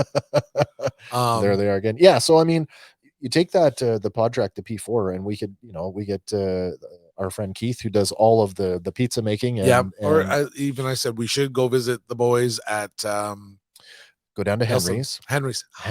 Yeah. Henry's. Speaking of Henry's, we should actually get in touch with Farmer Henry. You know what? Him and his wife. I've talked to them ages ago about coming on to Scotty Doesn't Know. Oh yeah, cool. Yeah, Scotty Doesn't Know Poultry. Farming. Scotty don't know shit. Yeah. Could be a lot of fun. Oh man. And his wife is, I think she handles their social media. Yeah. Springdale Farms. Oh, if my phone wasn't it's like it's something spring. I thought it was like Fallowfield or I could be wrong. Springfield? The Simpsons? Here, I feel bad now. I gotta give him a So I shout gotta out. look it up now. I'm gonna look it up and just see if I can find him here. I'm just gonna go to. I think we're still Facebook. I hope we're still Facebook friends. They have a great Instagram as well. I'm sure they do. Oh yeah, we're still friends. Field Sparrow. Fieldsparrowfarms.ca with a link to their website. And he does poultry. He does beef. Beef. I don't know. Chickens? Do you call it artisan? Organic for sure. I don't know. Is it? That's not artisanal. It's farm fresh. Farm to table. And that's his model, farm to table. Yeah, and I know the chickens. He has done an innovative kind of system where he moves the coop is mobile. Yeah, so he can always have the chickens foraging in fresh growth. I guess so. Yeah. Anyway, shout out to Farmer Henry. Farmer Henry, we miss you. Yeah, man. Speaking of, oh man. Got to get some D&D sessions going. Well, you're in luck because my buddy Will, my recently retired friend, wants us to participate in a game of Warhammer. Right. Not the miniature tabletop thing, but like the role play, like the OG Warhammer yeah. role playing game. And eventually you'll send me the PDF. Yes. I should probably just forward it to you now. Anyway, yeah, so we talked about what have we talked about? We talked about what we've been doing, talked about work, talked about Mexico. Nothing else exciting.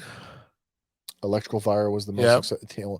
The only other thing that's exciting is are we going to wake up tomorrow and it's World War III, I guess. I wasn't going to bring it up. How are you feeling? I mean, I'm awful. Yeah, I'm absolutely awful. Is it weighing heavy? I genuinely fear for the world that I'm going to wake up in tomorrow and every day after that. And at this point, like I almost went into it when I talked about the Freedom Convoy, but it's just like, especially today, like I liked your post. If you follow Wes, well, here you go. And I mean, if you really want to go fight for freedom, here's your chance. Exactly. Here's your chance. So I mean, like it's the whole. I had this conversation with Kim today about it's a can't see the forest through the trees kind of thing. So like, let me just preface this by saying I support everyone's legal right to peaceful protest, and I also support everyone's right to choice. I believe in science. I believe in evidence-based approach to public health. So clearly that puts me on the pro side of this. Right. You're sheep. Apparently. You're my sheep. But anybody who, at this point, anybody who's making the analogy that they're fighting for freedom, they're fighting for, you're not fighting for anything. And if you don't think that you as a Canadian in 2022 live in the best place in the world, have more freedoms than what you even know, it is literally the forest through the trees, because you've probably never been anywhere to see what it's really like on the other side of that fence. You're in the green pasture is what I'm trying to say. No. So, and you know what? I don't want to discourage anyone from having any opinion. And right? You should have an opinion. And absolutely. You should be able to discuss it. And but your opinion should not affect me. And your peaceful protest, I mean, right? Yes, it can inconvenience me because I mean that's part of it. It's part of the democratic process. But I mean, to continually take it away weeks on end, and have unrealistic, we're not leaving until this happens. Well, that's not how it happens. That's not how it works. Yeah, that's not how it works. Yeah, it's like you're a step away from saying that you're going to storm the Capitol. We had this similar thing when I was in the service. We had a very similar thing where it's like we were always warned about the image of what it does when a soldier does something, because they don't see Scott or Wes as being the perpetrator of whatever it is. They see soldier. And so that is a reflection on all soldiers. By the same token, like, if I believe that the Freedom Convoy was a majority peaceful movement, which I do, as soon as those fringe elements that are tacked on start doing stuff, you throw a single snowball in February as part of a protest, it's not peaceful anymore. That's why we couldn't have snowball fights. My point is the general public doesn't see Joe Bob, Billy Bob, fucking redneck right wing nut jobber who picked up a rock. They see the Freedom Convoy, and so that paints everybody in the same light. And as I said before, we had this conversation before. I said the organizers, if you as the leadership, the recognized leadership of your movement, if you are not taking steps to oust those people, then it is you. It really is. Because if you're doing nothing to stop it, then you're condoning it. Yeah. And that's kind of where we are on the global stage right now. If we're not doing something to stop what's going on in the Ukraine, we're condoning it. Yeah. So good on Poland, who is a full NATO country, by the way, on their delivery of ammunition that was much needed. I actually had this funny story. It's fun, lighthearted, not funny, but like, isn't it ironic that we just had all of the big firearm law change last year? Yep. And they're still running those radio ads. I was standing in the living room. Kim had the radio on for work, and the federal government ad for, taking guns away came on the radio, and I'm like, isn't it ironic that right now the Ukrainian government has posted publicly, we'll give guns to anybody who needs them? Right. Right. That's what they said. I think the biggest thing that grabbed me, there was a young couple. Sure. Got married. Yep. Like within the week. Yeah. And the next picture they posted, which has now been posted to the world, is them both holding like AK-47s, and they're like, we love each other, we love our country, and we will fight for our country and our freedom. Yeah. And I mean, like, right, they could lose their lives tomorrow. There's been a lot but I mean, like, look at that. I mean, like, this is like, again, much like Afghanistan, this is a westernized country. This is a modern country. So this is the war that everybody's going to watch on TikTok. 100%. Right? Literally on TikTok. I would suggest you get TikTok, because you would be amazed. I've already seen a few shorts that have been pushed over from TikTok's everywhere. Yeah. Stories are now TikToks. I'm not a sports guy, but there's like a boxing, a Ukrainian boxing champion. Dropped everything, left the UK, went home to fight. And he's a millionaire. Did you see the guy that Ukrainian or Russian tennis player? Yes, I saw that. Wrote right on the camera. No war, please. Yeah. No war, please. I mean, good stuff. Yeah. Big protests in St. Petersburg yesterday. People protesting the war. Somebody has refused to another athletic. No, a Russian rapper, a very prominent Russian rapper, has canceled all of his dates. I cannot perform for you when this is going on. Yep. Yeah. So the Russian people, there's a segment of the Russian population that believes that this is the wrong choice. Yeah. And I mean, I think, we talk about the 1% here in North America. Well, the other side of it is, right now, Russia as a country is going to be vilified, but it's not all Russians. No. And this is, as I say, here in North America, we talk about the 1%, like the ultra rich. Oh yeah. It's the same thing over there. But I would tell you, because of the way that their country works, it's like the 0.25% or the 1/8%. Oh yeah. It's there's so much more push down. The ultra richer, it's Putin and his friends. Yeah. It's not. Well, that guy's just made his place in the history books. I mean, there's no doubt about that. And the amount of stuff that there's a couple of things that I follow that you probably don't. There's a very, very militaristic. Yeah. So, I mean, I've seen some stuff that's like, I've already seen evidence of war crimes. I saw your post. Yeah. It's horrible. It's horrible. It's absolutely horrible. You start targeting civilian installations and the civilian the population. It's not cool. And it's funny because we were talking about this today. One of the girls at work has a. By the way, that guy lived. I heard you. Yes. I saw you post saying that he did crawl out. He was he was pulled out. A bunch of people, a bunch of civilians, they busted that guy out of his car, and apparently he was relatively unharmed, which is a fucking miracle. Right. So ideally, this is the post of an armored vehicle running over a civilian car. Yeah. Like, no, let me quantify that. Speeds up and aims for a civilian car and runs over it, and then backs up, and then at the end of the video goes and chases down another. What looks that like may be, that may have been the case, or just carries on its merry way. Yep. Yeah, but anyway, so if we hit some, just to put some context on it, Yes. as a retired Canadian soldier, who also was a medic, if we wounded a civilian, we are responsible for their health care until we can get them back, Yes. or transfer them to civilian authorities.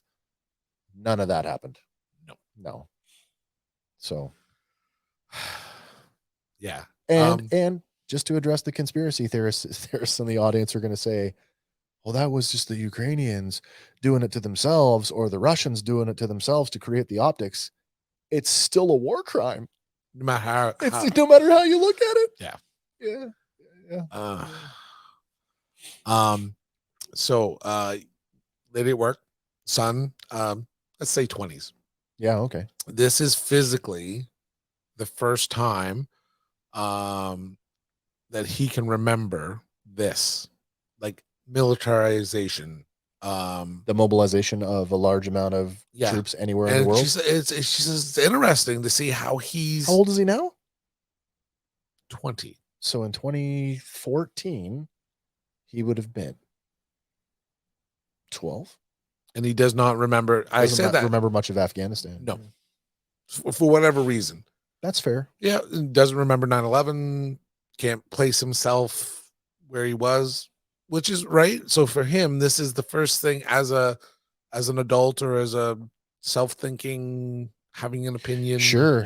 This is the first major thing in the world. And God bless him. Yep. He's upset. You should be upset. He's having an honest human reaction. And I said, that's fantastic.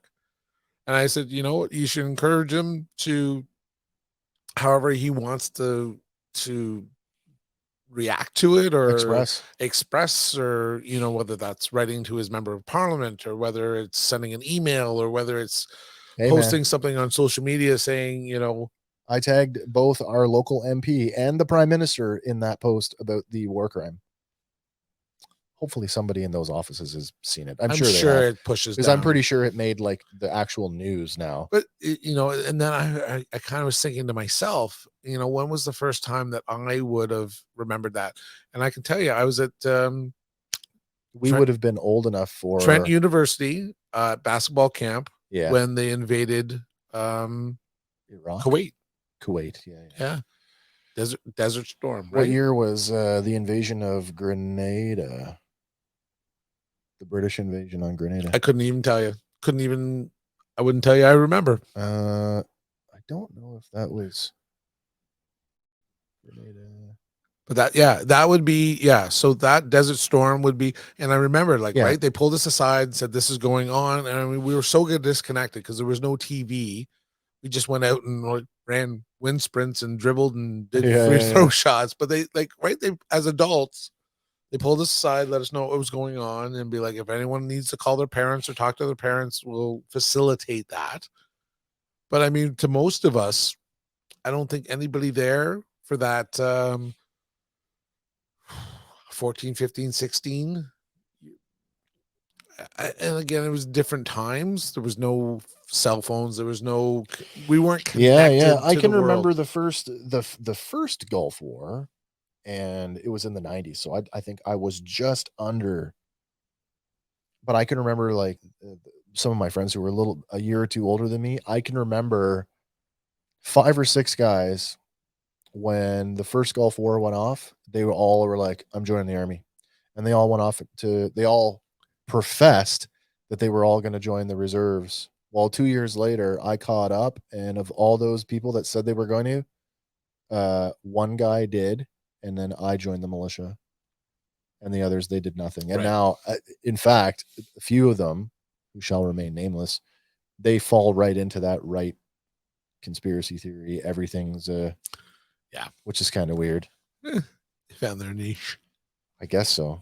That actually is that's an interesting thing too with what was going on in Ottawa. I was seeing the number of ex-military guys down on Parliament Hill with their headdress and medals on, which good for you. It's your legal right to protest. But again, that creates a certain kind of optics, because then you have the public who's in agreement with the movement thinking, what a horrible way to treat veterans. Well, that guy or those veterans that got themselves arrested represent the veteran community about as much as your little convoy represents the trucking industry. Yeah. Nobody saw any of you didn't see Day and Ross down there. You didn't see Walmart down there. You didn't see Canadian Tire down there. None of the big carriers were there. They're all doing their jobs. Yeah. They're all independents. Because anyone that had, and again, I know nothing. So this is my optics. This is my thing. Perception. But I mean, anyone that worked for a big company, to work for that big company, you need to be vaccinated. And you know what? They all have bills to pay, and all of them so they all went and got vaccinated, and they have no troubles. But the people, I assume, that did not get vaccinated, sure, weren't picking up these short hauls or overlays or extra jobs because now they didn't meet I guess the so. vaccination requirement. A provincial requirement, by the way. And a requirement that wasn't imposed just on the trucking industry. It was imposed on every Canadian within the province. Correct. So it's a real, I mean, that's a big tree you're barking up. Yeah. And I mean, right? That's your choice to not to be vaccinated. Sure it is. But not being vaccinated has consequences. It was ironic today that I drove through that protest on my way to have lunch at the Boston Pizza. Right. And Lindsay or Peterborough? Lindsay. Did they ask for your QR code when you went in? Sure did. Excellent. Because that's on until March 1st? March 1st, yeah. I believe there is some restaurants that are not asking. Well, it was interesting, and I'm not trying to throw anybody under the bus, but I would not mention it. The young lady that asked for our QR codes did not ask for supporting identification. Right. Sure. I also know people that aren't vaccinated that are using other people's QR codes. Oh, that's interesting. So, I mean, there's fraud going on. Of course there is. But I mean, the QR code has your name on it. Correct. So if you don't have the ID to match it, correct, then nobody's just caring. Just nobody cares. Or I would say I know people that have somebody else's supporting documentation. At the same time, I've seen the people with the scanning thing, and they just scan the QR code, and it's just a big green check mark. Yep. So if you're not looking at the name that's on the QR code and you just see, here's a piece of ID that match, hey, I have a head, and if you look at it, you'll see a face, and it might look like the one on my driver's license. So if you're only comparing the physical me to my ID card and not correlating it to the QR code, sure, you can get away with it. And I mean, as a restaurant employee, that takes it to a whole other level. I mean, but even City Court Lakes has hired security doing it at arenas. Yeah. And I mean, like, maybe you are have a they little being bit diligent about it? They're trying hard. It is their they're job. Also they've been hired. They've been hired specifically. They're also for catching a lot of flack that I think they shouldn't have to deal with. It's not, I mean, they're just not there. And I mean, you know what? I forgot my phone one day, and all I had was a paper copy of my first shot. I promise you, I have two. Yeah. And I said, is this going to cause any issues? And he's like, I'm like, cool. I'll go home and get my phone. I'll just go home and get it. So drove 13 minutes back, 13 minutes. And like, he's like, you didn't yell at me. Thank you for doing that. He says, you didn't give me a hard time. No. You asked for an exception, and I told you I couldn't do that exception, and you accepted that. And I'm like, I'm a retail hero. Yeah. I understand. Yeah. I mean, like, you've got like years of like, hey, I would never. I mean, not my first rodeo. Thank you. I'm like, man, thanks for doing your job. I said the same thing to the repair. It's a shitty job to the cable guy. Yeah. I'm like, you're in people's houses, and the shit and abuse that like service work takes. Any service work. Yeah. But again, you've chosen to be into an industry of sure, and like, right, You didn't like people, Wes. Or it really got to you. I mean, that, Sometimes they do. as I say, and you've made. I mean, we've talked about that. You've been probably more, other than right now, you've been more closed during the pandemic than open. Absolutely, but that's for And me, not for them. exactly. But as I say, it's for me. That's your choice. That's the privilege that I enjoy. Yes. As being my own boss. Did you realize that your store is open right now? I did when I drove by. I actually, when we went in the other day, when you were there with me to get the quarter-inch adapters, yep. I flipped the sign on because if I'm in the building, sure, I'm here. I thought I hit the off button. Turns out I didn't. I just hit the I hit the scroll instead of the solid. And we drove by, and Ethan's like, "You think Wes knows?" I'm like, "Wes was in Lindsay today. He drove by and decided not to pull in to shut it off." I just don't feel like stop. He's like, "I guess that's a choice he made." I'm like, that's right. Yep. Anyway, we're making a long episode for everybody to listen to. That's okay. Yeah, people like to drive. Yeah. And I would encourage you, if you think these episodes are long, split it up. Sure. 40 minutes in, 40 minutes home. You got to save some for the drive into work and then the other bit for the drive home. Then you can anticipate through your 8-hour day when you get back in the vehicle. You're what the hell are they talking about I'm getting back in the car with Scott and Wes. That's right. It's going to be a good drive home. Yeah, and like I said, even if you are the type of person that consumes your podcast strictly audio, we could really use your support if you, and I'm sincere when I say, please jump over to our YouTube channel. It's Sawcast Productions. Give the channel a like, because all of that support, it's just one more number that's going to help us to produce better content and more episodes. Because throwing back, ideally, your support is coming through iTunes. Isn't that something? If it's like, I don't want to be the Debbie Downer. I should be so curious to see how that happens next month. Yeah, I'm definitely going to be paying more attention to our analytics, because I'm very. It's shocking. It is that a good chunk of those came within 30 days. 30 days. So something has opened up in the last 30 days, whether it's an algorithm based thing. Because how many was it? It wasn't in the 30 days. Yeah, it's a lot. Like 6,800. Yeah. 6,800 downloads. iTunes, mostly iTunes, Mac OS. Yeah, mostly men. And desktop. Yep. It's like, and you can see it. It's like big number, big number, big number, and then everything else kind of is lower. And it's like, we should post it next time we chat about it and just show everybody else our analytics. Yeah, just because it's like this big spike. And then US. Yeah, country. So. It's not Canada. It was US. Which is, again, thank you for all our friends and family that listen, because we can see that it's Ontario and then it's Canada is where our listening base is, and this is definitely in the States. We should dive down and see actually if we can figure out where a listener's a listener. Well, we can get with the Red Circle. We can get right down to the city. Well, we haven't done that yet. I mean, right? Because it's so interesting that there's this huge blip.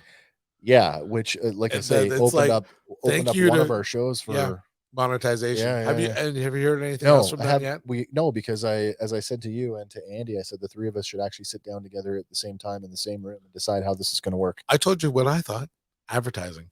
Oh, spend it on advertising. 100%. Yeah. Or slowly dish out. Well, the other thing I said was, I mean, it's based on per 1,000 downloads, right? Because like YouTube, right? Yep. I'm like, $1 on 1,000 downloads. So I said, if we're actually making enough money where it's profitable, is like, we should buy Andy a new computer. Yeah. That way we can keep editing. Yeah. Because we don't want to. That's a resource that if something happens, we'll never ever get. Right. At the end of the day, I have a lovely computer here now. I don't want to edit. You know what? I don't know if I have the ear for it. I certainly have the. You've grown. Been able to do enough that I can knock an intro on. I can throw an outro on the back end, and I can do basic, like I can take out like big spaces and stuff. But like to get really creative with it, I'm just starting to get to the point now, and really. It's because of the mixer, the particular mixer, having the flexibility. Like I'm about to do last week I did. It's the first time I've actually really, really used it like more to what it can do. Yep. Because I can trigger sounds in real time now. Yep.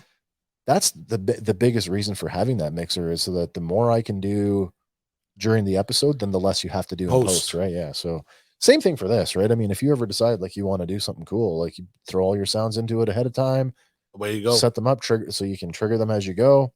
Yeah. But I can do a little bit of editing. Right. I am not a big fan of it. But that's just me, in the sense that I don't want to be an editor. I want to be a creator. Yep. That's what I want to do. Exactly. And as I say, I recognize that as a limitation. Isn't that what partnerships are about? Yeah. And it's like, it's like, and that ideally, you know, hands up to Andy. Absolutely. And that's just like, he's the unsung hero. Well, that's why he's a partner. That's why it's a third. Yeah. Because, you know, he does so much. To say he's not a partner is ridiculous. Yeah. Nothing really new. No, I think we've seen each other. We've had some beverages. Yeah. I feel like you've gotten drunk a couple times here. I learned in Mexico that I like gin and tonics. Oh, that's right. I couldn't with a bit of lime. I couldn't drink the gin by itself. But right. Give me a gin and tonic with the right amount of lime. Have you just? It's like drinking the Christmas tree. Is it the bubbles or the dilution of the tonic? Both. Because I still think tonic tastes like ass. Even with the lime in it. Yep, I could still taste the part of the tonic that I don't like. I don't like the. I'll have to try it with something else, like maybe like a diet Sprite, or do they do diet ginger? You know what? I could lend you my Soda Stream, and you could just just infuse some water. I wonder if that's it. Because to me, now that you've said that, I'm really wondering about that now. I'm a fan of bubbles. Carbonation. I do too. Yeah, me too. It's part of the why I like beer. It's just part of the beer experience. What makes a good beer versus what makes an awful beer? Oh, so when we recorded last, sours. Yep. Yeah. The fridge catastrophe had not happened. Is that right? Oh no! Right. So half the champions went up. There is some issues. So that's fine. For the round of champions. Okay, so maybe that's not going to happen. So it's been, as Wes said, we were talking about what happens when it's mild. Well, what happens when it gets really cold? I've had a beer fridge in my garage, 3 years, 4 years, and I've never had any issues in the garage with any of my. And I leave the pop in the garage. I got a shelf. Just leave the pop out there. Sometimes it gets a little frosty.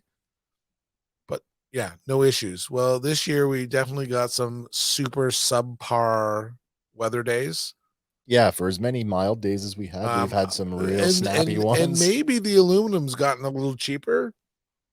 Maybe. I definitely had some blevies. Is that the only thing I can pop cans where both ends have pull the can out and I'm like, this looks like a pill. and then literally split the aluminum can in half. Yeah. I had which would be fine if it stayed frozen. Correct. But I think it's blowing and it's still somewhat liquid. I had beer cans fail. I had a wine bottle explode. Oh no. I lost an entire case of Fresca. That's really sad. Just in the box. What are you gonna have with the puss? More puss. More puss. Yeah, but I mean, I can always replace the. That's sourpuss for anybody who's wondering. Somebody asked me, saw my axe the other week, and was like, "What's Puss Crew?" Because I got a beauty sticker on it. Yeah. But yeah, and I mean that box, that like a full Shout case. Out Puss Crew. Yeah, Georgia.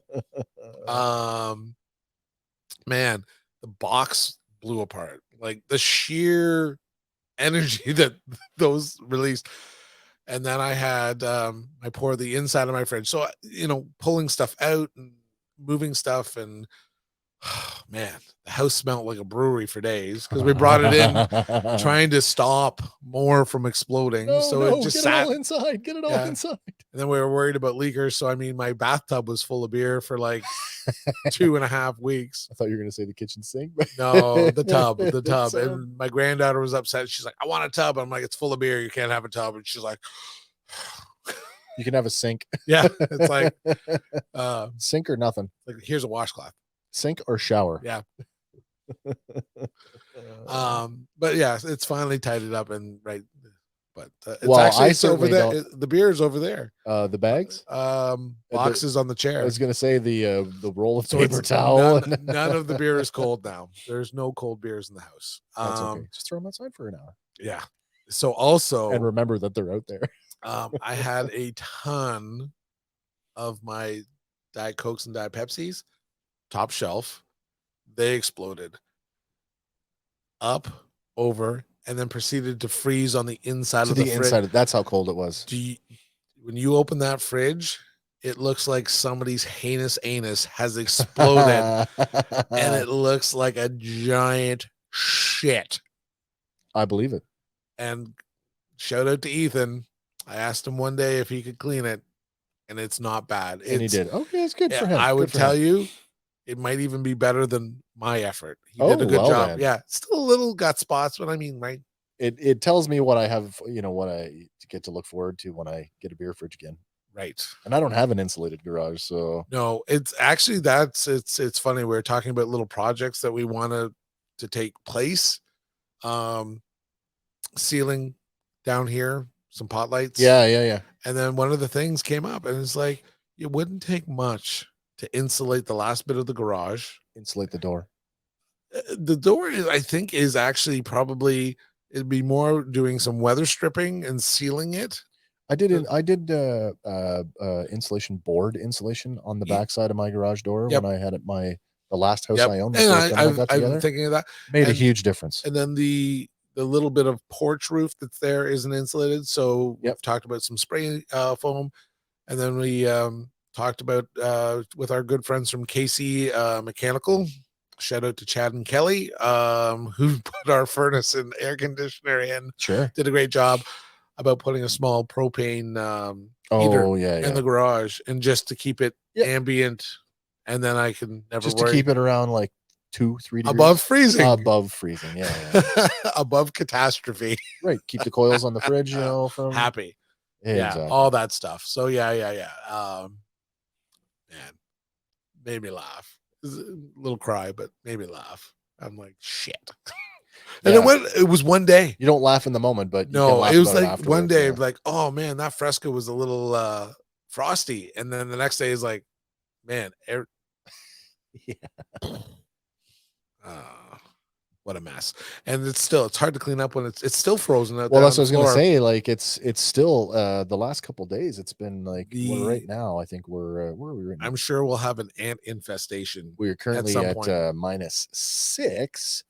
Feels like it feels a lot cold now. I think we got some good wind today too. So, but everything's groovy right here in the I don't know what we call this, the cave 2.0. There's been discussions. I think Andy laid that one on. He's like, it's the saw cave. I'm like, listen, whatever you want to call it, that's fine by me. It doesn't have to be that, but that's a term that he coined. Right. I don't know, saw cave 2, saw cave. We'll figure something out. Sure. Let's get some decorations on the wall, and then we'll worry about what to call it. Yeah. Well, what do you think? I should get you home. I have to work tomorrow. I might if I feel like it. I wonder. I might.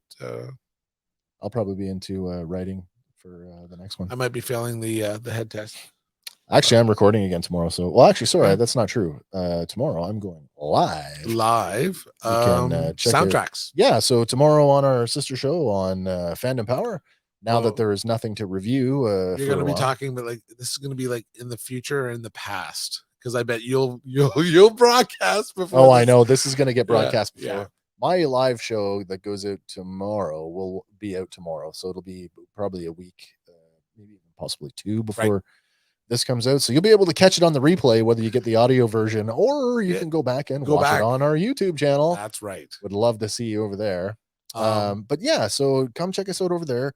Make sure if you're watching on your whether it's on YouTube, we also stream to Facebook, Twitter, and Twitch. Make sure that you're signed into those accounts and you can be part of the show. You can comment in real time.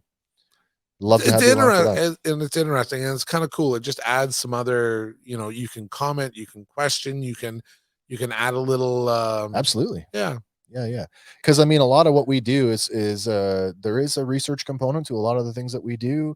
So sometimes we don't always get it right. And everybody's passionate about something. So if we're talking about the thing that you're passionate about, come with us and make sure that we're not telling lies, because we don't want to be doing that. Gatekeepers. Well, we'll end it there. Okay, that's it for me. And thanks for coming over. Always glad to record again. We'll have to get this back to I hope we semi-regular. We can do something more with this, and it's gonna be fun. It'll be pretty. All right, man. Cheers. Till the next one. Bye for now, everybody. Bye, guys. Cheers. Hey, thanks for hanging with us at the barbershop. You can find us on all your favorite podcasting platforms. Please like and share us on Facebook, and follow us on Instagram and Twitter to stay up to date on all of our shenanigans. Hanging at the Barbershop is a Sawcast production.